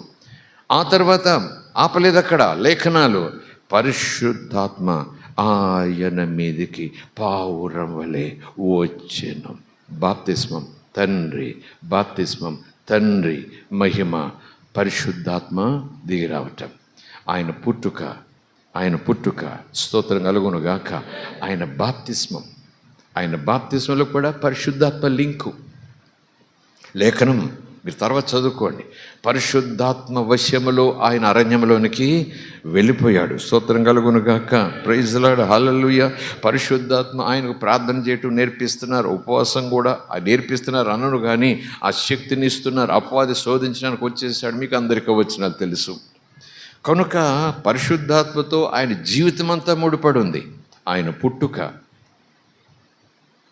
ఆయన బాప్తిసం తీసుకుని ఇది దేవుని నీతి అని ఒక మాదిరి చూపించిన విధానం, ఆ తర్వాత ఆయన పరిచర్య, ఆయన మరణం, ఆయన పునరుద్ధానం, పరిశుద్ధాత్మ లేకుండా ఏం జరగలేదు. పరిశుద్ధాత్మ ఆయన మమేకమైపోయారు. ఆయన పరిశుద్ధాత్మ ఏకమైపోయారు. పరిశుద్ధాత్మ లేకపోతే పాపము లేనివాడుగా ఉండేవాడేమో కానీ ఆయన మనలాంటి వాడే. దేవుడు ఆయనకు తోడు, పరిశుద్ధాత్మ ఆయనకు తోడు, ఆయన గొప్ప కార్యం చేశాడు. ఈరోజు కూడా దేవుడు మనకు తండ్రి, పరిశుద్ధాత్ముడు మనలో ఉంటే మనం కూడా దేవుని కొరకు గొప్ప కార్యములు చేయగలవారము. Praise the lord. హల్లెలూయా. దేవుని మనకి స్తోత్రం. హల్లెలూయా. సో పుట్టుకలో మనం చూసాము. తర్వాత ఆయన రక్షణ, ఆయనకు రక్షణ కాదు, బాప్తిసం తీసుకున్నటువంటి ఆ మాదిరి కార్యములు మనం ఆత్మ దిగిరావటం మనం చూస్తున్నాము. చివరికి ఆయన పరిచర్య, ఆయన పరిచర్య ప్రారంభమైపోయింది. పరిచర్య ప్రారంభించిన 40 దినాలు ఉపవాసం ఉన్నారు అనుకోవాలి. లేఖనం చూస్తే అక్కడే లూకా సువార్త 4వ అధ్యాయంలో ఈ మాట ఉంటుంది చూడండి. 4వ అధ్యాయము. అప్పుడు యేసు ఆత్మబలముతో 14వ వచనం, 4వ అధ్యాయం మొదటి నుంచి చూస్తే ఆత్మచేత నడిపించబడ్డాడని, ఆత్మ పూర్ణుడై ఉన్నాడని, అపవాది శోధించడానికి వచ్చాడని, ముమ్మారు శోధించాడని, ఆత్మ బలముతో దేవుని వాక్య జ్ఞానంతో అపవాదిని ఎదిరించాడని, జయం పొందాడని, దూతలు వచ్చి ఆయనకు పరిచర్య చేశారని లేఖనాలు దాదాపు 13 దాకా ఉన్నాయి. సరే, 14వ వచనం చూస్తే అప్పుడు యేసు ఆత్మబలంతో, ఇక్కడ నేను వివరంగా ఏదో మాట్లాడుతున్నాను అనుకోవద్దు కానీ మానవ బలం వేరు, మానవ బలం వేరు, శరీర బలం వేరు, ఆర్థిక బలం వేరు, బుద్ధి బలం వేరు. కుల బలం అనుకోండి, పదవి బలం అనుకోండి. పదవి బలం, పదవులు ఉన్నప్పుడే వాడు రాజు, పదవిలో పోతే వాడు నేను ఒకటే అన్నట్టు. పదవి బలంతో కొంతమంది ఏదేదో చేస్తుంటారు. కుల బలంతో కొంతమంది, డబ్బున్న వాళ్ళు ఆ బలంతో ఏదో, డబ్బు లేకపోతే వాడు నేను ఒకటే అడుక్కుని తినేవాళ్ళమే. కానీ ఇక్కడ యేసు శరీరం కలిగి ఉన్నాడు, మనసు కలిగి ఉన్నాడు. శరీర బలం కాదట, మనోబలం కాదట. అవి 2 బలాలు ఉన్నా ఆయన ఆ బలంతో నడవటం లేదట. ఏ బలంతో నడుస్తున్నాడు ఆయన? ఆత్మ బలముతో గలిలయకు తిరిగి వెళ్ళెను. పరిశుద్ధాత్మ పొందినప్పుడు ఆత్మశక్తి కలిగి ఆత్మ బలముతో ఈ భూమి మీద మనం దేవుని పిల్లలుగా జీవించుటకు దేవుడు మనకు తరిపేదిస్తాడు ఆత్మ బలముతో. స్తోత్రం కలుగును గాక. ఈ శరీర తుచ్చమైన కార్యాలను జయించాలంటే నూనె కాదు, ఎవరో చెయ్యేస్తే కాదు, నేనేది 3 రోజులు ఉపవాసం ఉంటే కాదు. ఇక్కడ వాక్యం చెప్తుంది, ఆత్మచేత నింపబడి ఆత్మబలం పొందితే అపవాది నిన్ను శోధించినా, బలహీనపరచినా, పడగొట్టినంత పని చేసినా, ఈ మంట నీలో ఉంటే, ఈ మండించేవాడు నీలో ఉంటే, దేవా అని ఒక్కసారి కేకేస్తే భగ్గున అగ్ని పర్వతాల మండలి చేస్తాడు నేను. Praise the lord. Hallelujah. Hallelujah. ఎందుకంటే ఆయన ఎల్లప్పుడూ నీలో ఉంటాడు. నువ్వు పొమ్మంటే పోయేవాడు కాదు, నీలో ఉండిపోతాడంతే. ఆ మంట మనం గమనించకుండా మంటను ఆర్పేసించుకుంటూ ఉంటాం. అవిధేయతతోనూ అపవిత్రతతోనూ ఏముందులే, పరిశుద్ధాత్మ అంటే భాషలే కదా, పరిశుద్ధాత్మ అంటే ఏదో మాటలే కదా, పరిశుద్ధాత్మ అంటే ఏదో నత్తిపేదాలు కదా, పరిశుద్ధాత్మ అంటే ఉంటే ఉండనివ్వండినా, లేకపోతే ఏంటి నాకు దేవుడు ఉన్నాడు, రక్షణ ఉంది. అమ్మ నువ్వు చాలా దూరం పోతున్నావు, దేవునికి చాలా దూరం పోతున్నావు నువ్వు మాటల్లో కూడా. పరిశుద్ధాత్మ అంటే ఏంట తిక్క లెక్క నీకు. దేవుడు అంటే ఎక్కువ, కుమారుడు అంటే తక్కువ. పరిశుద్ధాత్మ అంటే ఇంక తీసి పారేసేవాడా? తెలుసుకో ఈరోజు. తండ్రి కుమార పరిశుద్ధాత్మ ఒక్కరే. స్తుతులకు అర్హులు, ఆరాధనకు యోగ్యులు, ఘనత పొందులకు అర్హులు, మహిమ పొందులకు అర్హులు. తండ్రి కుమార పరిశుద్ధాత్మ ఘనులు ఘనులు ఘనులు, మహాఘనులు వాళ్ళు. Don't degrade him. ఆయన పెరట్లో కూర్చోబెట్టిన పరిశుద్ధాత్మ నువ్వు 3rd పర్సన్ అక్కడెక్కడ ఉండు. యేసు ప్రభా నువ్వు ఇక్కడుండు, తండ్రి నువ్వు అక్కడుండు.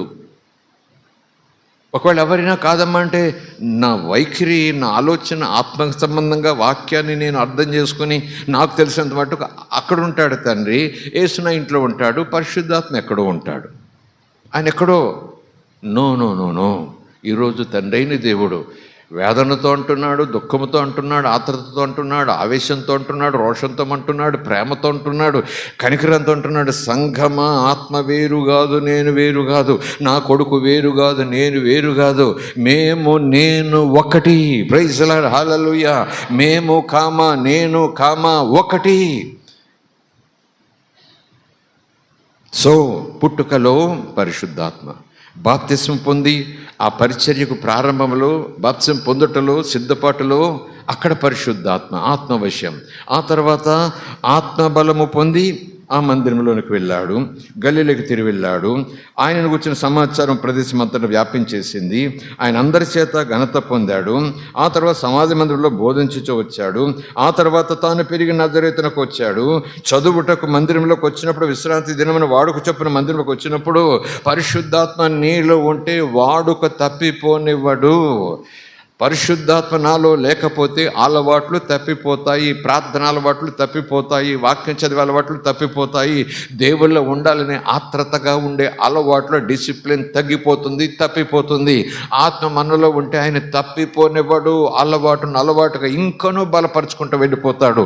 అందుకే ఆత్మ చేత నింపబడాలి. స్తోత్రం కలుగునుగాక.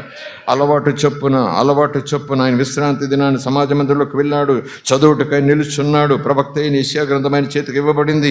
ఆయన గ్రంథం విప్పగా అంటున్నాడు, దేవుని ఆత్మ నా మీద ఉన్నది. స్తోత్రం కలుగునుగాక. హల్లెలూయా. మందిరంలో వాక్యం చేతబెట్టి, ఆయనే దేవుడు కదా, ఆఫ్ కోర్స్. ఆయన దేవుని కుమారుడు కదా, ఆఫ్ కోర్స్. ఆయన రక్షకుడు కదా, ఆఫ్ కోర్స్. ఆయన పుస్తకం చేతితో పట్టుకోవటం ఓకే. ఆయన అంటున్నాడు, నేను పంపబడ్డాను, నేను ప్రత్యేకమైన అభిషేకం కలిగిన వాడిని, నేను ఒక ప్రణాళికతో వచ్చిన వాడిని, నేను అక్కడి నుంచి వచ్చాను. నా మీద ఎవరున్నారు, నాతో ఎవరున్నారు, నేను ఎవరెవరితో ఉన్నాను, ఎవరి బలంతో ఉన్నాను? ఆయన ఆత్మ నా మీద. ఈ మధ్యాహ్నం ప్రభు అంటాడు, ఆ ఆత్మని నీ మీద, నీలో ఉంచుతాను. అదే ఆత్మ నేను నీకు ఇస్తాను, నీలో ఉంచుతాను. ఆత్మ అంటే ఎవరు కాదు, నేనే. స్తోత్రం కలుగునుగాక. హల్లెలూయా. దేవుని బిడ్డ, దండం పెట్టి చెప్తున్నాను, యేసయ్యకు దండం పెట్టి మిమ్మల్ని బ్రతిమాడి చెప్తున్నాను, ఆత్మ నిర్లక్ష్యం చేయొద్దు. ఆత్మచేత నింపబడటం నిర్లక్ష్యం చేయొద్దు. ఏదో కొంచెం ఇది రావాలయ్యా, కావాలని అడిగి ఊరుకోవద్దు. నింపబడండి.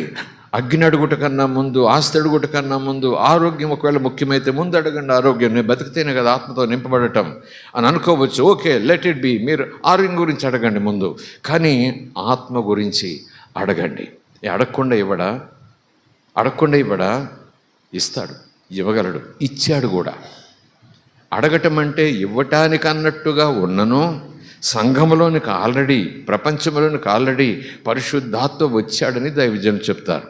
కనుక అడుగుట దేనికి సాదృశ్యం అంటే, అడుగుట మనం తలుపు తెరిచి రమ్మని పిలవటం. ఆయన వచ్చేసాడు, నా జీవితమని వాకిట్లో ఉన్నాడు. ఆయన వచ్చేసాడు, పంపబడ్డాడు, ఆత్మ పంపబడ్డాడు, నా జీవితము రక్షణ జీవితమని ఆ వాకిల దగ్గర నిలబడ్డాడు. రక్షణ పొందాను, ఓకే, రక్షణ పొందాను. ఆ రక్షణ అనే వాకిల దగ్గర నిలబడి ఉన్నాడు. ఆయన వచ్చేసాడు, నా కోసమే వచ్చేసాడు, నాతో ఉండటానికి వచ్చేసాడు. ఆయన పంపితే వచ్చేసాడు. యేసయ్య తండ్రిని వేడుకుంటే వచ్చేసాడు. ఆయన వచ్చేసాడు, నా కోసం వచ్చాడు, నాతో ఉండటానికి వచ్చాడు. అడగటం అంటే ప్రార్థించటం అంటే, అయ్యా అని అనటం అంటే తలుపులు తీసినప్పుడు నేను లోపలికి రానని వెళ్ళడట. అమాంతం లోపలికి వస్తాడు, వెంటనే లోపలికి వస్తాడు. ఆత్మశక్తి చేత నింపబడాలి సంఘమా. స్తోత్రం కలుగునుగాక. ఆత్మవశ్యములకు మనం వెళ్ళాలి సంఘమా. ఈ తుచ్చమైన శరీర కార్యాలు జయించాలంటే ఉపవాసాలు మాత్రమే సరిపోవు, నోములు వ్రతాలు మాత్రమే సరిపోవు. ఆ భక్తులు, ఈ భక్తులు, అంత పెద్ద ఇలాగున, అమ్మో నూనె, ఈ వస్త్రం, అవి కూడా సరిపోవు. కాబట్టే సరిపోతాయి అనుకుంటే నువ్వు నేను వెర్రి వెంగళప్పలమే.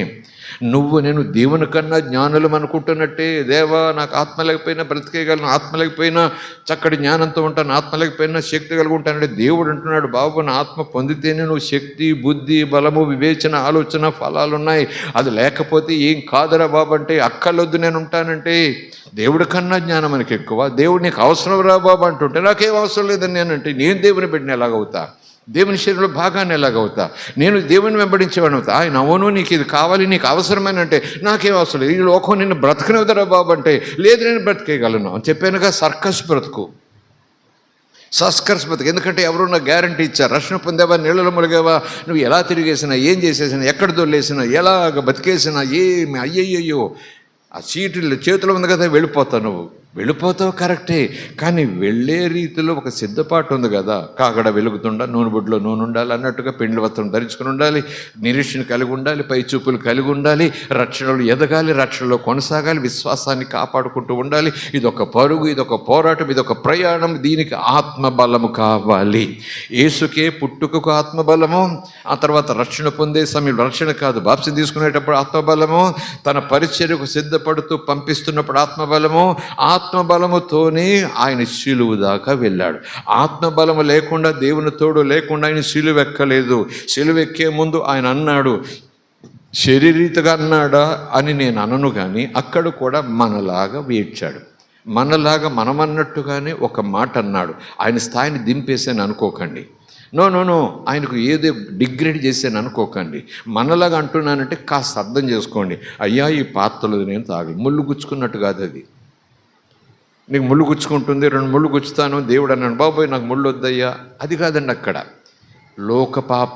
లోక పాపములకు ఒక శాపం అంటూ ఉంటే మరణం. ఆ మరణం నా భుజం మీద వేస్తానంటున్నాడు. ఆ భుజం మీద వేసేటప్పుడు ఆయన నా శరీరాన్ని కుళ్ళబడవటానికి, కొరడాలతో ఛిద్రం చేయటానికి శత్రువులు కాదు మూర్ఖుల చేతికి అప్పచెప్తానంటున్నాడు. దానితో అంటున్నాడు ఆయన, ఈ పాత్రలో నేను త్రాగలేను, దయచేసి దీన్ని నా నుంచి దూరం చేయి. తగ్గిస్తున్నా అనొద్దు, కానీ ఆ తీవ్రత, ఆ పాపం, ఆ శాపం భరించలేం, ఆ వేదన భరించలేం. ఒక చిన్న కష్టానికి మనం ఆత్మహత్యలు చేసేసుకుంటాం, ఒక చిన్న కష్టానికి జుట్టు పీకేసుకుంటాం, ఒక చిన్న కష్టానికి ఇదేం బతుకురా దేవుడు అని చెప్పేసి ఏదేదో అయిపోతాం. మొత్తం లోకంలో ఉన్న పాపములన్నీ కూడా ఒక చోట కలబోసి దానికి వచ్చేటువంటి ఔషధం లాంటి ఆ చేదంతా కూడా ఆయన మీద శ్రమల రూపంలో, కొర్రాల దెబ్బ రూపంలో, ఉమ్ముల రూపంలో, బళ్ళాల రూపంలో, ఇలా మనం శిరస్సు మీద ఈ రూపంలో తండ్రి పెట్టేయబోతున్నాడు. అవన్నీ భరించాలట. కనుక నేను భరించలేను అన్నాడు. అన్న మరలా వెంటనే ఏమన్నాడు, నా ఇష్టం కాదు నీ ఇష్టం అన్నాడు. అంటే మాట తండ్రి ఆయనతో ఉన్నాడు. ఇంకెవరున్నారు ఆయనతో? పరిశుద్ధాత్మ.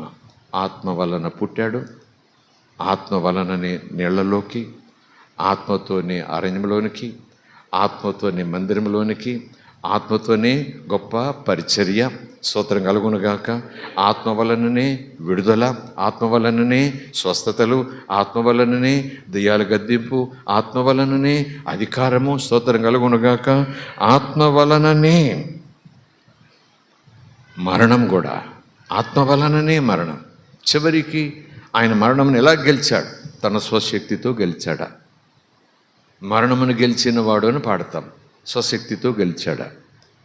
నిజానికి ఆయన పుట్టుకకు దేవుని తోడు ఆత్మ ప్రభావం కావాల్సి వచ్చింది. ఆయన నీళ్లలోకి వెళ్ళి వచ్చేటప్పుడు ఇంకా ఆత్మ పూర్తిగా ఆయన స్వాధీనం చేసేసుకోవాల్సి వచ్చింది. ఆ తర్వాత ఆయన పరిచర్య అంతా కూడా చనిపోయే వరకు, శిలువ మీదకి ఎక్కే వరకు కూడా ఆత్మలోనే ఆయన నడవాల్సి వచ్చింది. స్తోత్రం కలుగునుగాక. హల్లెలూయా. చివరికి ఆయన చనిపోవటం ఆత్మ వలననే. తనను తాను చావుకు అప్పచెప్పుకోవటం మామూలు సంగతి కాదు. ఆత్మబలం, దేవుడు ఆయనకు తోడు, ఆత్మబలం. ఈరోజు శ్రమలు సహించుకోవటానికి మామూలుగా శ్రమలు గుండా వెళ్ళాలి. సంగమా, శ్రమలో నువ్వేం కంగారు పోపోకు, అలాగైపోకు, ఇలాగైపోకు, మన దేవుడు అన్నాడు. చెప్పినంత బాగా ఉండదండి వినేవాళ్ళు. శ్రమలో నిప్పుల్లో ఉన్న వాళ్ళకి, నిప్పుల్లో ఉన్నట్టుగా వేదనతో ఉన్న క్రైస్తవులకు నీవు నేను మెరకలో ఉండి తెల్లబట్టలు వేసుకుని ఓచుకోవాలమ్మా అంటే వాళ్ళకి ఏం అర్థం కాదు. అర్థం కాదంటే నా స్థితిలో నువ్వు ఉంటే ఈ మాటలు నీకు తెలుస్తాయి అన్నట్టుగా చూస్తారు వాళ్ళు. ఆ వేదనలో, ఆ దుఃఖంలో, ఆ విలవిల్లాడే బెంగలో, అది ఆత్మశక్తితో వారు నింపబడి, ఆత్మచేత వారు నింపబడి, ఆత్మపూర్ణులై ఆత్మవశములో వారు విశ్వాసం కొనసాగిస్తున్నవారు అయితే తాత్కాలికంగా ఆ జరిగిన సంఘటన బట్టి ఆ రోజు కృంగిపోయినా నువ్వు వెళ్ళి అమ్మ ఓచుకోవాలమ్మంటే వాళ్ళు అర్థం చేసుకుంటారు. ఎస్, ఆత్మశక్తి పొందాను నేను నిలబడతాను. దుఃఖాన్ని ఎదిరిస్తారు, శ్రమను ఎదిరిస్తారు, వ్యాధిని ఎదిరిస్తారు, ఇరుకుని ఎదిరిస్తారు, అవమానాన్ని ఎదిరిస్తారు, కత్తిని ఎదిరిస్తారు, మరణాన్ని కూడా ఎదిరిస్తారు, సాతానును కూడా ఎదిరిస్తారు ఆత్మబలంతో. ప్రైజ్ అలారా, hallelujah. Do you want to? అది నీకు కావాలంటే ఆ స్థితి, ఆ అనుభవం నీకు నాకు ఉండాలి. కావాలంటే కావాల్సిన అడగని అక్కలేనోడు పక్క పెట్టి అనలేదు యేసు ప్రభు. ఎందుకంటే చాలా సందర్భాలు ఆ వైఖరి బోధకుల వల్ల వస్తుందో, లేకపోతే కొన్ని పుస్తకాలు చదవటం వల్ల వస్తుందో, లేకపోతే వినే విశ్వాసుల యొక్క తొందరపాటు అవగాహన వల్ల వస్తుందేమో తెలియదు, కానీ అది కావాల్సిన వాడికి ఇస్తారట. రక్షణ అందరికీ కావాలని దేవుడు అంటున్నాడు. అందరూ మారు మనసు పొందాలి, అందరూ పాపం చేశారు, అందరూ పశ్చాత్తాపడాలి. ఇదే కదా దేవుడు అంటున్నాడు. పరిశుద్ధాత్మ అందరికీ అని అంటలేదు దేవుడు. ఎక్కడ కావాల్సిన అడగండి ఇస్తాను, కావాల్సిన అడగండి ఇస్తాను అంటున్నాడు. కనుక నాకు అక్కర్లేదు, రక్షణ వచ్చింది కదా. కానీ నేనంటున్నాను, రక్షణ ఎంత ముఖ్యమో, రక్షణ పోతుందని చెప్పాను, కానీ ఆ రక్షణలో ఒదుగుటకు మండుతూ మంచి సాక్ష్యం కలిగి ముందుకు సాగుటకు నీకు ఆత్మబలం కావాలి. అది మానవాత్మబలం కాకూడదు, దేవుని ఆత్మబలం నీకు కావాలి. ఆత్మ చేతను నడిపించబడాలి. అప్పుడు ప్రభు కొరకు సాక్షిగా ఉండగలవు. స్తోత్రం కలుగునుగాక. ఒకటైన పుట్టుక పరిశుద్ధాత్మతో, ఆయన బాప్తిస్మము పరిశుద్ధాత్మతో, ఆయన పరిచర్య అరణ్యములో సిద్ధపాటు, బాప్తిజము, ప్రార్థన. ఆ తర్వాత మందిరంలోకి వచ్చాడు అలవాటు చొప్పున. అక్కడ కూడా ఆత్మ నా మీద ఉండదని మళ్ళా పరిశుద్ధాత్మ గురించి ప్రవచనం, యెషయా ద్వారా వచ్చిన ప్రవచనం అక్కడ ఆయన చెప్పేస్తున్నాడు. ఇదిగో నేడు నీ ముందు అది జరుగుతూ ఉంది, మీ ముందు నిలబడిన వ్యక్తి నేనే, పరిశుద్ధాత్మ నా మీద ఉన్నారు, ఆత్మ నా మీద ఉన్నారు. పుట్టినప్పుడు ఆత్మ వలన, నీళ్లలోకి ఆత్మ వలన, అరణ్యంలోనికి ఆత్మ వలన. ఇదిగో పరిచర్య. ఇప్పటికే నా పేరు అందరికీ తెలిసిపోయింది, ఆ ఊరు వాడంతా కూడా గణపరుస్తున్నారు. ఇప్పుడు మందిరంలోకి వచ్చాను, ఆ లేఖనది చదువుతుంటే ఆత్మ నా మీద ఉన్నారు. ప్రైజ్ ది లార్డ్, హల్లెలూయా. తేలికొద్దు, ఆత్మ అంటే తేలికొద్దు, ఆత్మ నడిపింపంటే తేలికొద్దు. అప్పుడిప్పుడు అయిపోయింది. నేను పుట్టినప్పుడే అయిపోయి ఉండొచ్చు ఆత్మతత్వాలుగా. కానీ చాలా సన్నివేశాలు చూస్తామంటే ఆత్మ పొందిన అనుభవం ప్రత్యేకంగా ఉంటుంది. ఆత్మ పొందిన అనుభవం ప్రత్యేకంగా ఉంటుంది. ఎంత చీకట్లో ఉన్నా నిన్ను వెలిగిస్తూనే ఉంటుంది, నిన్ను వెలుగుగా నిలబెడుతూనే ఉంటుంది, నిన్ను వెలుగుగా చూపిస్తూనే నీకు కూడా సాక్ష్యం చెప్తుంది. నువ్వు వెలుగుకు కూతురువు, నువ్వు వెలుగుకు కొడుకువు, నువ్వు వెలగాలి. నువ్వు చీకట్లో ఉన్నా సరే ఈ వెలుగు మాటలు నీకు చెప్తూనే ఉంటారు ఆత్మదేవుడు. ప్రైజ్ ది లార్డ్, హల్లెలూయా. ఎందుకంటే లేఖనం ఉంది, ఆత్మ మీలో ఉండి మీకు సాక్ష్యం చెప్తారు. నువ్వు దేవుని బిడ్డవు, నిలబడు, దేవుని బిడ్డవు, రోషంగా ఉండు, దేవుని బిడ్డవు, ఇలా ప్రార్థన చేయి, దేవుని బిడ్డవు, ఇలా మంచి సాక్ష్యం కలిగి నేను నీ సహాయం చేస్తాను, come on get up let us ring అంటూ ఉంటాడట. ఆ ఆత్మ సహకాయం నీకు వద్దా? నిజానికి నాకు ప్రాణ స్నేహితులు ఉండొచ్చు, బంధువులు ప్రాణ స్నేహితులు ఉండొచ్చు, స్కూల్లో ప్రాణ స్నేహితులు ఉండొచ్చు, ఆత్మీయంగా కూడా. ఒక్కొక్కసారి వారు సహాయం చేయాలని స్థితిలో ఉండొచ్చు. వాళ్ళు సహాయం చేసిన ఆ స్థితి నాకు సరిపోకపోవచ్చు. వాళ్ళు రాకపోవచ్చు, వాళ్ళు వచ్చినా సరే అంతకు మించి వాళ్ళు ఏం చేయలేరు నాకు. అయినా సరే దానికి మించిన బలహీనతలో నేను ఉన్నాను అనుకోండి, అప్పుడు ఇంకెవరు బలం కావాలి? పాస్టర్ గారి బలం కూడా సరిపోవట్లేదు అనుకోండి, అభిషిక్తుల బలం కూడా ఎక్కడి నుంచో ఫోన్లో ప్రార్థన చేశారు, అది కూడా సరిపోనటువంటి రీతిలో ఉంది. అయిపోయినట్టేనా నా పని? చచ్చిపోవటమేనా నా పని? నోవే నీలో ఆత్మ ఉంటే, నీతో ఆత్మ ఉంటే, ఆత్మవశులు నడిస్తే ఇంతమంది ప్రార్థనలకు ఎలాగ సహాయం చేస్తాయి, ఇంతమంది స్నేహితులు కలిసి. ఎప్పుడైనా నువ్వు దాదాపు ఇంకెవరి సహాయం నాకు సరిపోవట్లేదు అనేటప్పుడు నీలో ఉన్న ఆత్మ నిన్ను బొగ్గున మండిచి నీటిలో మునిగిపోకుండా తీసి ఒడ్డును కూర్చోబెట్టేస్తాడు. ఆత్మ నీకు కావాలి, ఆత్మ సహాయం నీకు కావాలి, ఆత్మశక్తి నీకు కావాలి. బాప్తిసం పొందావా? ఈ రోజు నుంచి ఈ నిమిషంలోనే దేవుడిని ఆత్మతో నింపే అవకాశం ఉంది. ఈ ప్రభు తీసుకునే సమయంలో ఆత్మతో నింపే అవకాశం ఉంది. నువ్వు ఆశపడితే దేవుడు తన ఆత్మతో నింపేసే అవకాశం ఉంది. ప్రైజ్ ది లార్డ్, హల్లెలూయా. రోమీయులకు రాసిన పత్రిక, ఆయన తలబలంతో లేచాడా? ప్రారంభం నుంచి చెప్తున్నాను, అస్సలు ఆయన బలం కాదు, ఆయన సొంత బలం కాదు. వాక్యం చెప్తా ఉంది ఫిలిప్పీయులకు రాసిన పత్రికలో, ఆయన దేవుడై ఉన్నాడు, దేవునితో ఉన్నాడు, దేవునిగా ఉన్నాడు, సమస్తం ఆయన మూలంగానే కలిగింది. ఆయన శరీరం అయితే తెలుసుకొచ్చాడు, కానీ దైవ ప్రభావాన్ని అక్కడ విడిచిపెట్టి వచ్చేసాడు. దేవుడు గొప్ప భాగ్యమని తలంచుకోలేదు. దాసుని స్వరూపం ధరించుకొని, దాసుని మనస్తత్వం ధరించుకొని భూమి మీదకి వచ్చేస్తే ఆయనకు దేవుడు తోడు అవసరమైంది, ఆయనకు పరిశుద్ధాత్మ అవసరమయ్యారు. స్తోత్రం కలుగునుగాక. ప్రైజ్ ది లార్డ్, హల్లెలూయా. కనుక ఆయన తన స్వశక్తితో లేవలేదు, ఆయన పుట్టుక స్వశక్తితో కాదు, ఆయన నీళ్లలోకి వెళ్ళి రావడం స్వశక్తి కాదు, అరణ్యంలో ఉపవాసం ఉండటం స్వశక్తి కాదు. ఈ గొప్ప కార్యములు తాను 3.5 సంవత్సరాలు పరిచర్య చేశాడు. అంత ఆత్మబలముతోనే చేశాడు. చివరికి శిలువ మీద ఆ శ్రమను భరించడానికి ఆత్మే బలమిచ్చాడు, ఓర్చుకోవడానికి ఆత్మే బలమిచ్చాడు. లేకపోతే అసలు ఓర్చుకోలేవరు కూడా, అంత హింస ఆ శరీరం మీద. అయితే చచ్చిపోయాడు, సమాధిలోకి పోయాడు. 1, 2, 3 ప్రవచనాలు నెరవేర్పు.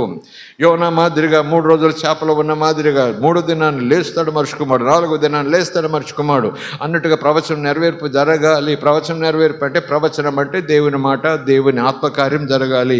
కనుక ఎవరు లేపారట యేసు ప్రభుని? లేదా ఆయనే సమాధికి వచ్చి లేచాడు? అవును, కాదని ఎవరంటారు? ఆయనే లేచాడు, కాదని ఎవరంటారు? ఆయన లేపిన వారెవరు?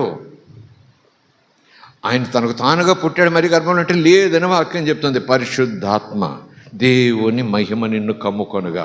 పరిశుద్ధాత్మ ఎవరు సహాయం ఉంది? ఆయన పుట్టాడు. స్తోత్రం కలుగునుగాక. హల్లెలూయా. సో ఆ బిగినింగ్ నుంచి కూడా చివరికి మరణం వరకు కూడా అంత ఆత్మ ఆత్మ ఆత్మ ఆత్మ. శరీరంతో ఉన్నను ఆత్మ. స్తోత్రం కలుగునుగాక. చివరికి మరి లేవటం, మరణం గెలిచి లేవటం. రోమీయులకు రాసిన పత్రిక 8వ అధ్యాయం తీద్దాం, ఫిలిప్పీయులకు రాసిన పత్రిక 3వ అధ్యాయం తీద్దాం. ఇంకొక 2 మాటలు చదువుకుని మనం వెంటనే ప్రభు బలను స్వీకరిద్దాం. స్తోత్రం కలుగునుగాక. 8వ అధ్యాయం 9 నుంచి కొన్ని వచనాలు చూద్దాం. Let me open my Bible on that page.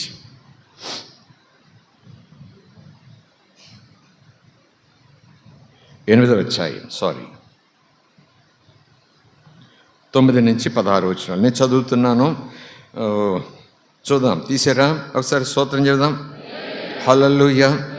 చప్పట్లు నాకు మెలకు రావటం కోసం కాదు, చప్పట్లు పక్కోళ్ళ మెలకు కోసం కాదు, కానీ ఇప్పుడు చెప్పబోయే చప్పట్లు దేవుని కృపను బట్టి చప్పట్లు కొడదాం. Praise the lord. హల్లెలూయా. నిద్రపోతున్న వారిని లేపే చప్పట్లున్నాయి, పోయేవారిని పిలిచే చప్పట్లున్నాయి. హల్లెలూయా. ఒకరిని సన్మానించినప్పుడు చేసే చప్పట్లున్నాయి. దేవుని మహిమ కొరకు చప్పట్లు, మహాదేవుని మహిమ కొరకు చప్పట్లు, గొప్ప దేవుని మహిమ కొరకు చప్పట్లు, ఆత్మ సంబంధమైన చప్పట్లు, ఆత్మాభిషేకం కొరకు చప్పట్లు. Praise the lord. హల్లెలూయా. 8వ అధ్యాయం 9వ వచనం నుంచి చూద్దాం. దేవుని ఆత్మ మీలో నివసించి ఉన్న ఎడల మీరు ఆత్మస్వభావము కలవారే కానీ శరీర స్వభావం కలవారు కారు. లేదా మూల భాషలో ఆత్మయందున్నవారే కానీ శరీరమందున్నవారు కారు అనే మాట కింద చిన్న అక్షరాల్లో రాయబడి ఉంది. సరే, తర్వాత ఎవడైనను క్రీస్తు ఆత్మ లేనివాడైతే వాడైన వాడు కాడు. క్రీస్తు మీలో ఉన్న ఎడల మీ శరీరము పాప విషయమై మృతమైపోయింది, కానీ మీ ఆత్మ నీతి విషయమై జీవము కలిగి ఉన్నది. మృతులలో నుండి యేసును లేపిన వాని ఆత్మ మీలో నివసించిన ఎడల. ఆ మాట చూసారా? పూర్తిగా చదివేస్తాను. మృతులలో నుండి యేసును లేపారు ఒక ఆయన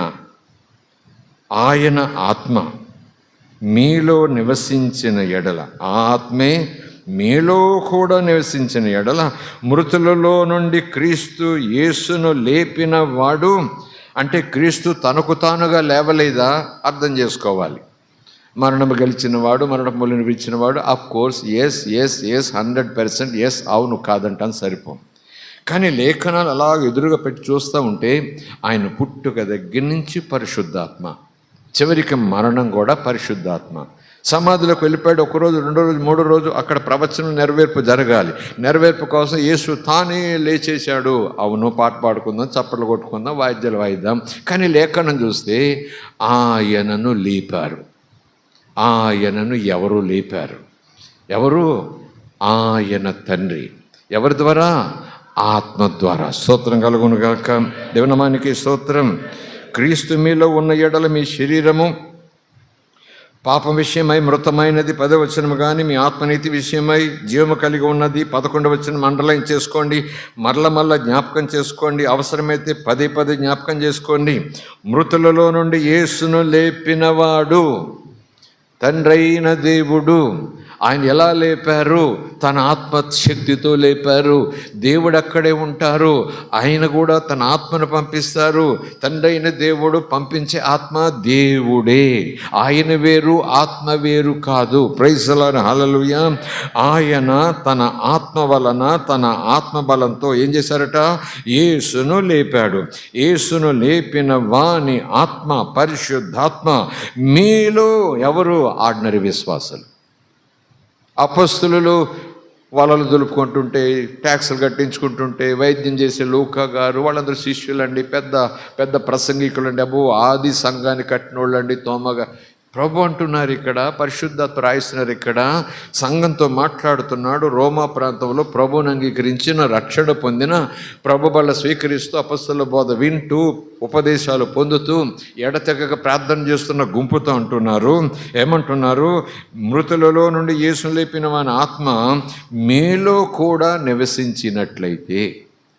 మృతులలో నుంచి లేపిన ఆ తండ్రి ఆత్మ, తండ్రి అంటున్నాడు, నేను నా ఆత్మను అంచె దినములలో అందరి మీద కాదు, సర్వ శరీరాల మీద కుమ్మరిస్తాను అన్నాడు. గనక తండ్రి దగ్గరికి యేసు వెళ్ళాడు.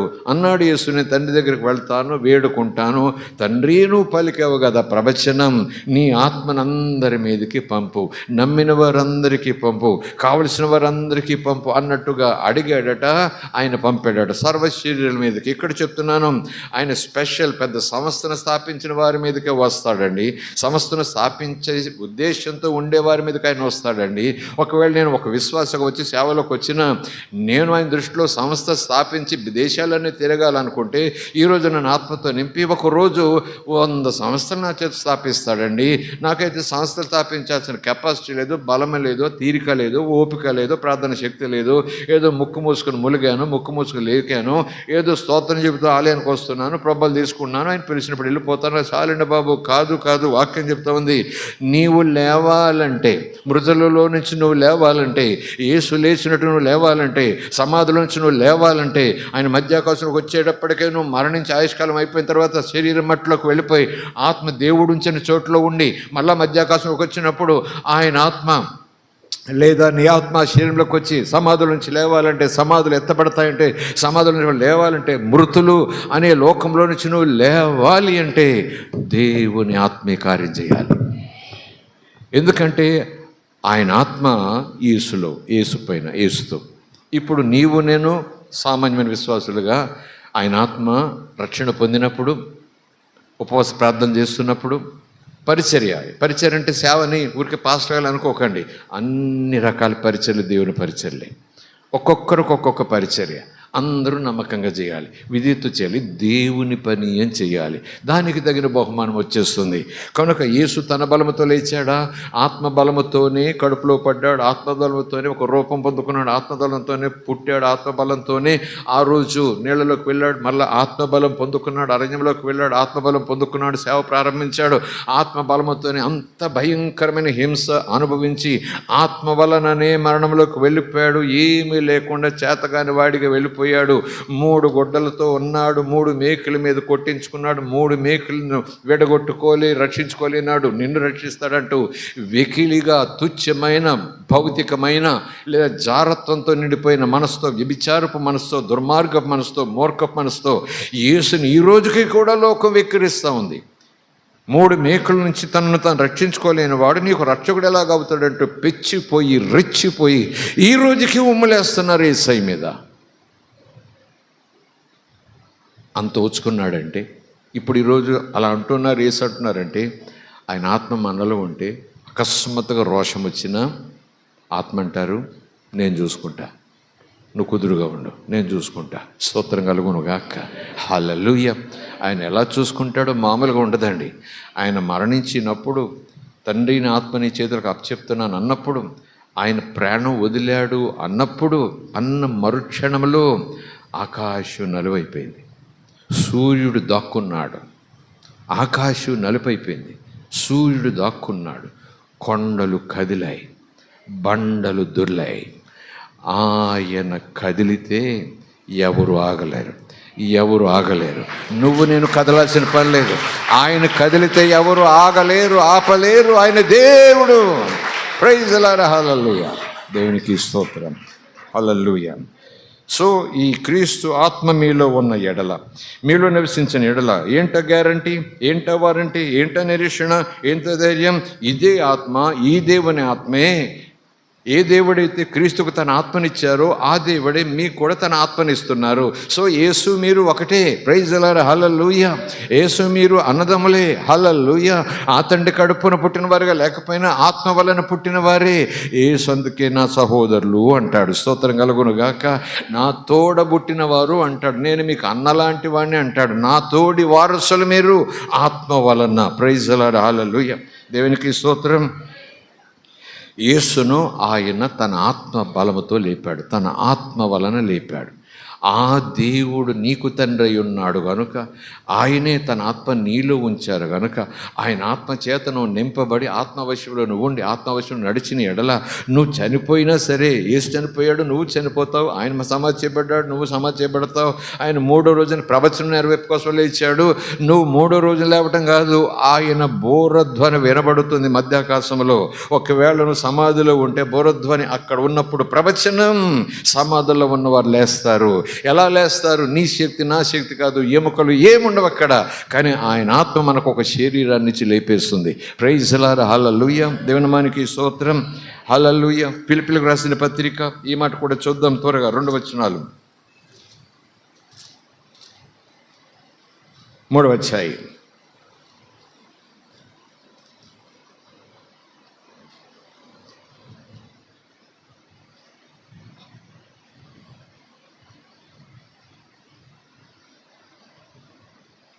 ఇరవై 21.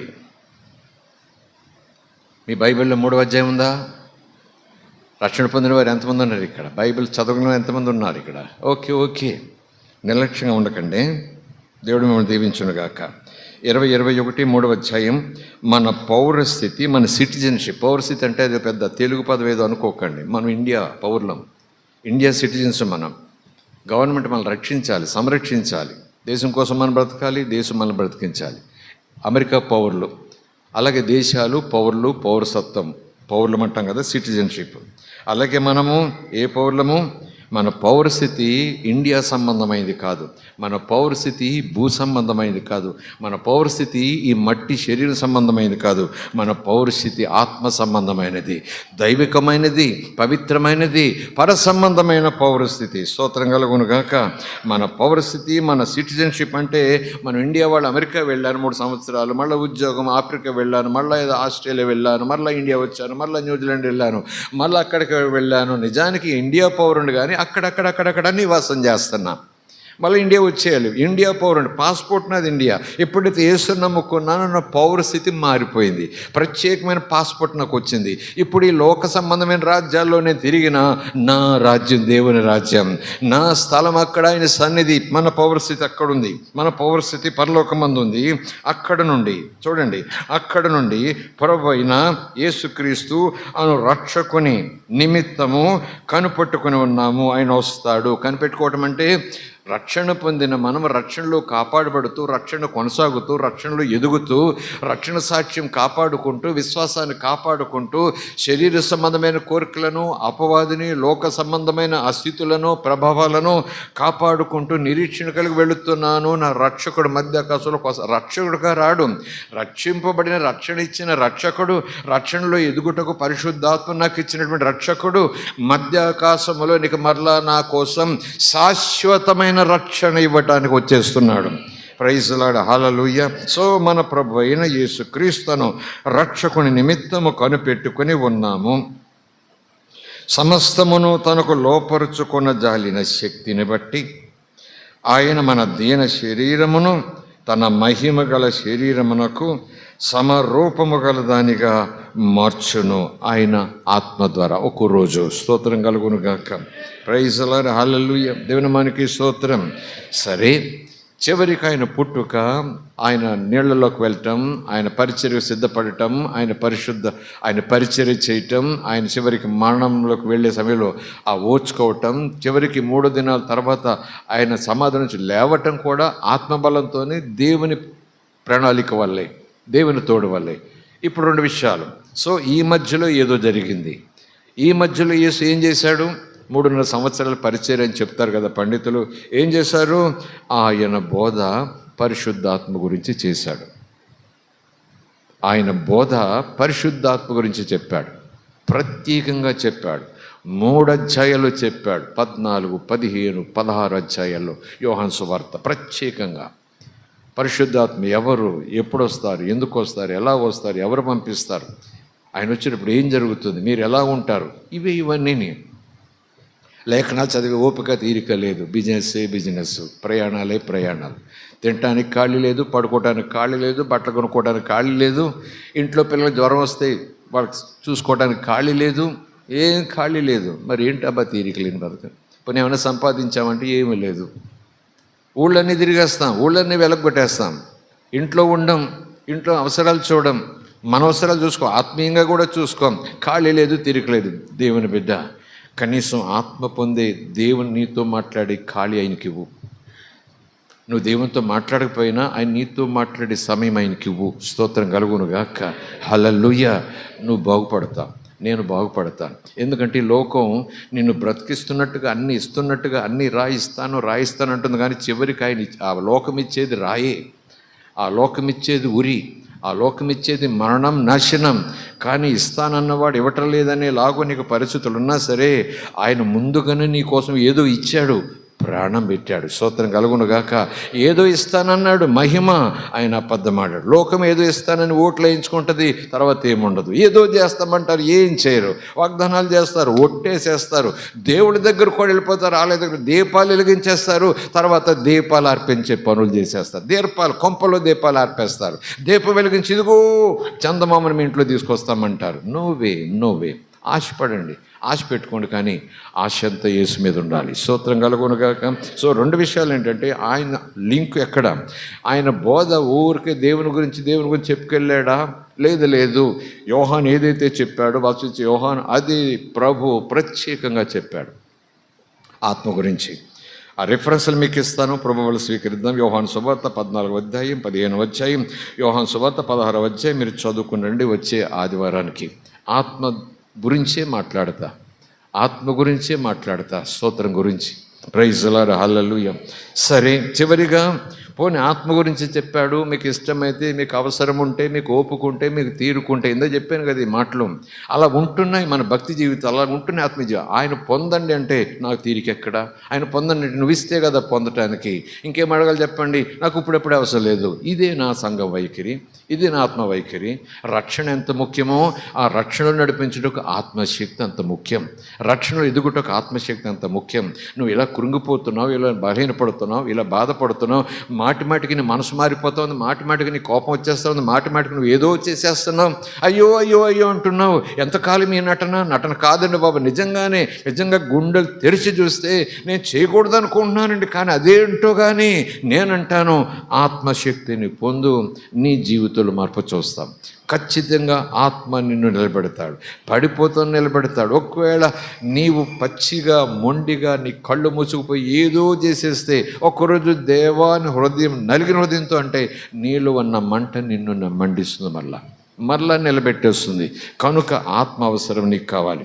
యేసు ప్రభు పరిశుద్ధాత్మ పొందమని, పరిశుద్ధాత్మ వస్తే ఏం చేస్తాడని, పరిశుద్ధాత్మ పొందటం వల్ల వారికి ఏమవుతుందో అని, పరిశుద్ధాత్మ అందరికీ అవసరమా కాదా అని చాలా వివరాలు చెప్పారు. నాకు అవసరం లేదనే మనస్తత్వం వద్దు. నువ్వు సంఘం అయితే, యేసు శరీరంలో ఒక అవయవం అయితే, ఆయన నీకు తండ్రి అయితే, ఆయన వారసత్వం తీసుకుంటున్నట్లయితే, ఆయన మహిమలో నువ్వు చోటు సంపాదిస్తున్నట్లయితే, అక్కడ నువ్వు వెళ్ళడానికి ఇష్టపడుతున్నట్లయితే, నువ్వు కావాలి కానీ నువ్వు ఇచ్చే ఆత్మ నాకు వద్దంటే అది వికిలితనం, అది మూర్ఖత్వం, అది భయంకరం.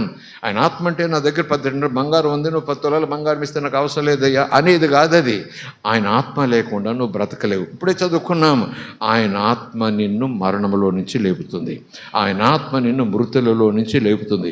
దేవుడు లేపుతాడు, నేను లేస్తాను, పాటలు పాడేసుకుంటాం, ప్రసంగాలు చేసేసుకుంటాం. ఆత్మ పొందాలి, ఆత్మ నడిపించబడాలి, ఆత్మవశంలో వెళుతుండాలి. ఏమీ భయం లేదు. నీలో ఉన్న దేవుడు నీలో పెట్టిన ఆత్మ నిన్ను మరణంలోంచి ఒక్కరోజు లేపుతుంది. ఏంటి గ్యారెంటీ అంటే, ఆత్మ యేసును మరణంలో నుంచి లేపింది. యేసు సజీవుడిగా ఉన్నాడు. ఒకరోజు నువ్వు సజీవునిగా యేసు ముందు నిలబడతావు. హల్లెలూయా, ప్రైజ్ ది లార్డ్, హల్లెలూయా. దేవునికి స్తోత్రం. చివరికి మనము సంఘం. ఒకవేళ ఇందాక చెప్పాను చూసారా, ఏమో చూద్దాం ఆయన చిత్తం అంటూ ఆత్మ విషయంలో చాలా నిర్లక్ష్యంగా ఉంటామేమో అన్నట్టుగా అపొస్తలుల మొదటి అధ్యాయంలో ప్రభు జ్ఞాపకం చేస్తాడు అపొస్తలులకి, నేను మీకు ఆజ్ఞాపించాను. ఆజ్ఞ, ఆత్మ పొందటం అంటే తీరుకుంటే ఓపుకుంటే మీకు ఇష్టమైతే ఓకే. నో నో నో, ఈరోజు ప్రభు చెప్తున్నా, అందరూ మారు మనసు పొందాల్సిందే ఆజ్ఞ, అందరూ పశ్చాత్తాపడాల్సిందే ఆజ్ఞ, అందరూ రక్షణలోకి రావాల్సిందే, లేకపోతే నాశనం తప్పదు నరకం ఆజ్ఞ. స్తోత్రం కలుగును గాక అన్నట్టుగానే అది ఆదేశమే, ఆజ్ఞే, అది దేవుని చిత్తమే, అది దేవుని ప్రణాళిక, అది దేవుని యొక్క ఒక రూలే. పాపం చేసిన వారు అందరూ కూడా మరణించాల్సిందే, మరణం నరకంలో. ఆ నరకం తప్పించుకోవాలంటే అందరూ పశ్చాత్తాపడాల్సిందే. అయ్యా తప్పైంది, బుద్ధి గడ్డిదింది, నాకు రక్షణ కావాలి, ఈ ఎంగిలి జీవితం నాకు తీసే బాబు అని పశ్చాత్తాపడి నా వైపు తిరిగితే నిన్ను శుద్ధి చేసి నా కొడుకుగా చేసుకుని చేయి పట్టి నడిపిస్తాను అంటూ ఒక ఆజ్ఞలాగా మాట్లాడుతున్నాడు ఆయన. అలాగే పరిశుద్ధాత్మ పొందటం కూడా ఆజ్ఞ. నేను మీకు ఆజ్ఞాపించినట్టుగా అంటాడు అపొస్తలుల కార్యం మొదటి అధ్యాయం 4వ వచనం చూస్తే. ఆజ్ఞ, ఆత్మను పొందటం అనేది ఆజ్ఞ. అది నీకు అవసరం లేదనే మనస్సు తత్వం నీకు వచ్చిందంటే అది నీ మనసు కాదు, అది నీ ఆలోచన కాదు. నీకు అవసరము అని ఏదేం తోటలో ఆదాముకు దేవుడు ఏదో చెప్పాడు అవును అన్నట్టుగా, అపవాది వచ్చాడు కాదు అన్నట్టుగా, ఇక్కడ దేవుడు అంటాడు ఆత్మచేత నింపబడాలి, ఎదుగో నేను రెడీగా ఉన్నాను, నా ఆత్మ లేకుండా నువ్వేం చేయలేవు ఈ భూమి మీద అని అంటుంటే, అపవిత్రాత్మ, దురాత్మ, సాతానుడు ఏం పొందక్కర్లేదు, అదే పెద్ద గ్రేట్ కాదు, అదేం లేదా అవన్నీ దెయ్యాల అరుపులు, అవన్నీ దెయ్యాల శాస్త్రాలు అంటూ ఎప్పుడైనా సరే దేవుడు ఒక ట్రాక్లో తన పిల్లలను నడిపించాలని ఆశపడితే ఒక చిన్న మాట ఆజ్ఞంగా చెప్తే ఏమక్కర్లేదు, ఇలాగున్నా పర్వాలేదు, నువ్వేమైపోవు, నువ్వేవిధో గొప్పదాని అయిపోవు. అక్కడ అదే అన్నాడు, మీరు తింటే చచ్చిపోతారన్నాడు, ఏమవరు, అదంతా తప్పు, అబద్ధం, అంత దూరం పోయాడు. దేవుడు తప్పు చెప్పాడు మీకు, దేవుడు అబద్ధం చెప్పాడు, మిమ్మల్ని భ్రమపరిచాడు, మిమ్మల్ని మోసం చేశాడు. ఇన్ని ఇచ్చినవాడు అది కూడా ఎందుకు ఇవ్వకూడదు? ఏం మీరు చావనే చావరు, ఆత్మ మిమ్మల్ని లేపుతుంది అన్నారు ప్రభు అనుకోండి, ఏం కాదు మీరు లేస్తారు అంటాడు. నా ఆత్మ పొందకపోతే నా వాళ్ళు కాదు అన్నట్టుగా రండి నింపుతానని ప్రభు అంటున్నట్టుగా ఏమక్కర్లేదు, ప్రార్థన చేసుకోండి, ప్రభాలు తీసుకోండి, కాసేపు అలాగలా తిరిగి అప్పుడప్పుడు వచ్చేసి స్తోత్రం ఉన్నాయని చెప్పేసి వెళ్ళిపోండి. సంఘమా రక్షణ పొందిన వ్యక్తిగా నేను నా వైఖరి మార్చుకోవాలి. రక్షణ పొందిన వ్యక్తిగా ప్రభు పట్ల నాకున్న ప్రేమను నా భక్తి జీవితం ద్వారా చూపించాలి. నా భక్తి నన్ను రక్షించడం కొరకు కాదు, రక్షణ పొందాను గనక, గొప్ప రక్షణ పొందాను గనక, గొప్ప రక్షకుని ద్వారా ఆ కృప ద్వారా రక్షించబడ్డాను గనక కృతజ్ఞతతో నేను భక్తి జీవితం జీవించాలి. ప్రైజ్ ది లార్డ్, హల్లెలూయా. నా భక్తి నేను పొందడం కాదు, రక్షణ భక్తి ద్వారా పొందకపోయినా, రక్షణ ధూపదీప నైవేద్యాల ద్వారా పొందకపోయినా, రక్షణ కృప ద్వారా పొందిన, కేవలం విశ్వాసం ఉంచడం ద్వారా పొందిన, రక్షణ పొందిన తర్వాత నేను చూపించే భక్తి జీవితం అని చూసారా, రక్షించిన వాని పట్ల కృతజ్ఞత. నేను నీతిమంతుని క్రియల ద్వారా కాలేదు, యేసునీతితో బ్రతుకుతున్నాను, ఆ యేసునీతితోనే కార్యాలు చేయవయ్యా అంటారు దేవుడు. నీ నీతి కాదు, నువ్వు నీతిమంతుడిగా ఉండలేవు, ఇప్పుడు నువ్వు బ్రతికేది నీతిమంతునిగా బ్రతుకుతున్నావు యేసు నీతిని పట్టుకుని. యేసు నీతి నీలో ఉంటే ఆ నీతిని బట్టి ఏదైనా చెయ్యాలి కదా. నీ జేబులో సంపెంగ పువ్వు ఉంటే ఆ సువాసన రావాలి కదా, నీ జేబులో మరేదో పువ్వు ఉంటే ఆ సువాసన రావాలి కదా. నీ జేబులో అదేదో అత్తరుంటే అత్తరు సువాసన బట్టి చెప్పేస్తాడు, ఇది సంపెంగ, ఇది మల్లె, ఇది జాజి. ఆ వాసన వస్తేనండి పువ్వు చూపించక్కర్లేదు. ఇది ఎక్కడుందంటే, ఏ తోటలో ఉందంటే, ఎంత కొన్నానంటే, దీని రంగు చూడు, దీని వైఖరి చూడు, దీని పచ్చదని చూడు, ఏవి చెప్పక్కర్లేదు. ఒక పువ్వు చూడకుండా మనం చెప్పాలంటే వాసన చాలు. నేను రక్షణ పొందానంటే ఆ వాసన నాలో నుంచి రావాలి. అదే భక్తి జీవితం, అదే భక్తి జీవితం. ఆ బలం ఇవ్వటానికి, ఆ స్థితిని ఇవ్వటానికి, ఆత్రత ఇవ్వటానికి, అలాంటి ఆసక్తిని మనలో చచ్చిపోకుండా జీవంతో నింపటానికి యేసు అంటున్నాడు, ఎలాగైతే నా శరీరాన్ని ఛిద్రం చేసుకోవడానికి ఇష్టపడ్డానో, ఇదిగో మీ కొరకు మిమ్మల్ని నాలో దాచుకోవటానికి, నా సొత్తుగా చేసుకోవటానికి నేను మీ వాడిని, మీరు నా వాళ్ళు, నేను అక్కడ ఉంటాము అని చెప్పేదానికి రుజువుగా ఇదిగో నా శరీరం మీకోసం విరవబడింది, మీ మంచి కోసం, మీ క్షేమం కోసం, మీ బలం కోసం విరవబడింది, స్వీకరించండి. నన్ను నమ్మిన వారందరూ స్వీకరించండి. యేసు మాకొద్దు, యేసు వాక్యం మాకొద్దు, స్వస్థత కావాలి. యేసుని మేము ఆరాధించము, కాసేపు వాక్యం వినేసి వెళ్ళిపోతాము. చాలా సభలకు వస్తున్నారు, వాళ్ళకు కూడా పువ్వులు ఇచ్చేస్తారు. ఆయన అందరికీ దేవుడు అంటున్నారు అంటూ అందరికీ ఇచ్చేస్తున్నారు. కొంతమంది అభ్యంతరం చెప్తారు, యేసు నాకొద్దు, ఆయన క్షమాపణ నాకొద్దు అంటూ ఆ ప్రభు బలి తీసుకోవడానికి ఎంత గుండె ధైర్యం ఉండాలి అంటాడు ఒక ఆయన. ఎంత గుండె ధైర్యం ఉండాలి? యేసు రక్తం పవిత్రపరచబడాలి, యేసునందు విశ్వాసం ఉంచాలి, విశ్వాసం ఉంచిన వారు నమ్మి బాప్తిసం తీసుకోవాలి. వారికే అర్హత. ఆ శరీరములో భాగం పుంజుకోవడానికి ఎవరికి అర్హత? సంఘానికి అర్హత. చర్చిలో ఉన్న వాళ్ళందరికీ కాదు, సంఘానికి అర్హత. Praise the lord, hallelujah.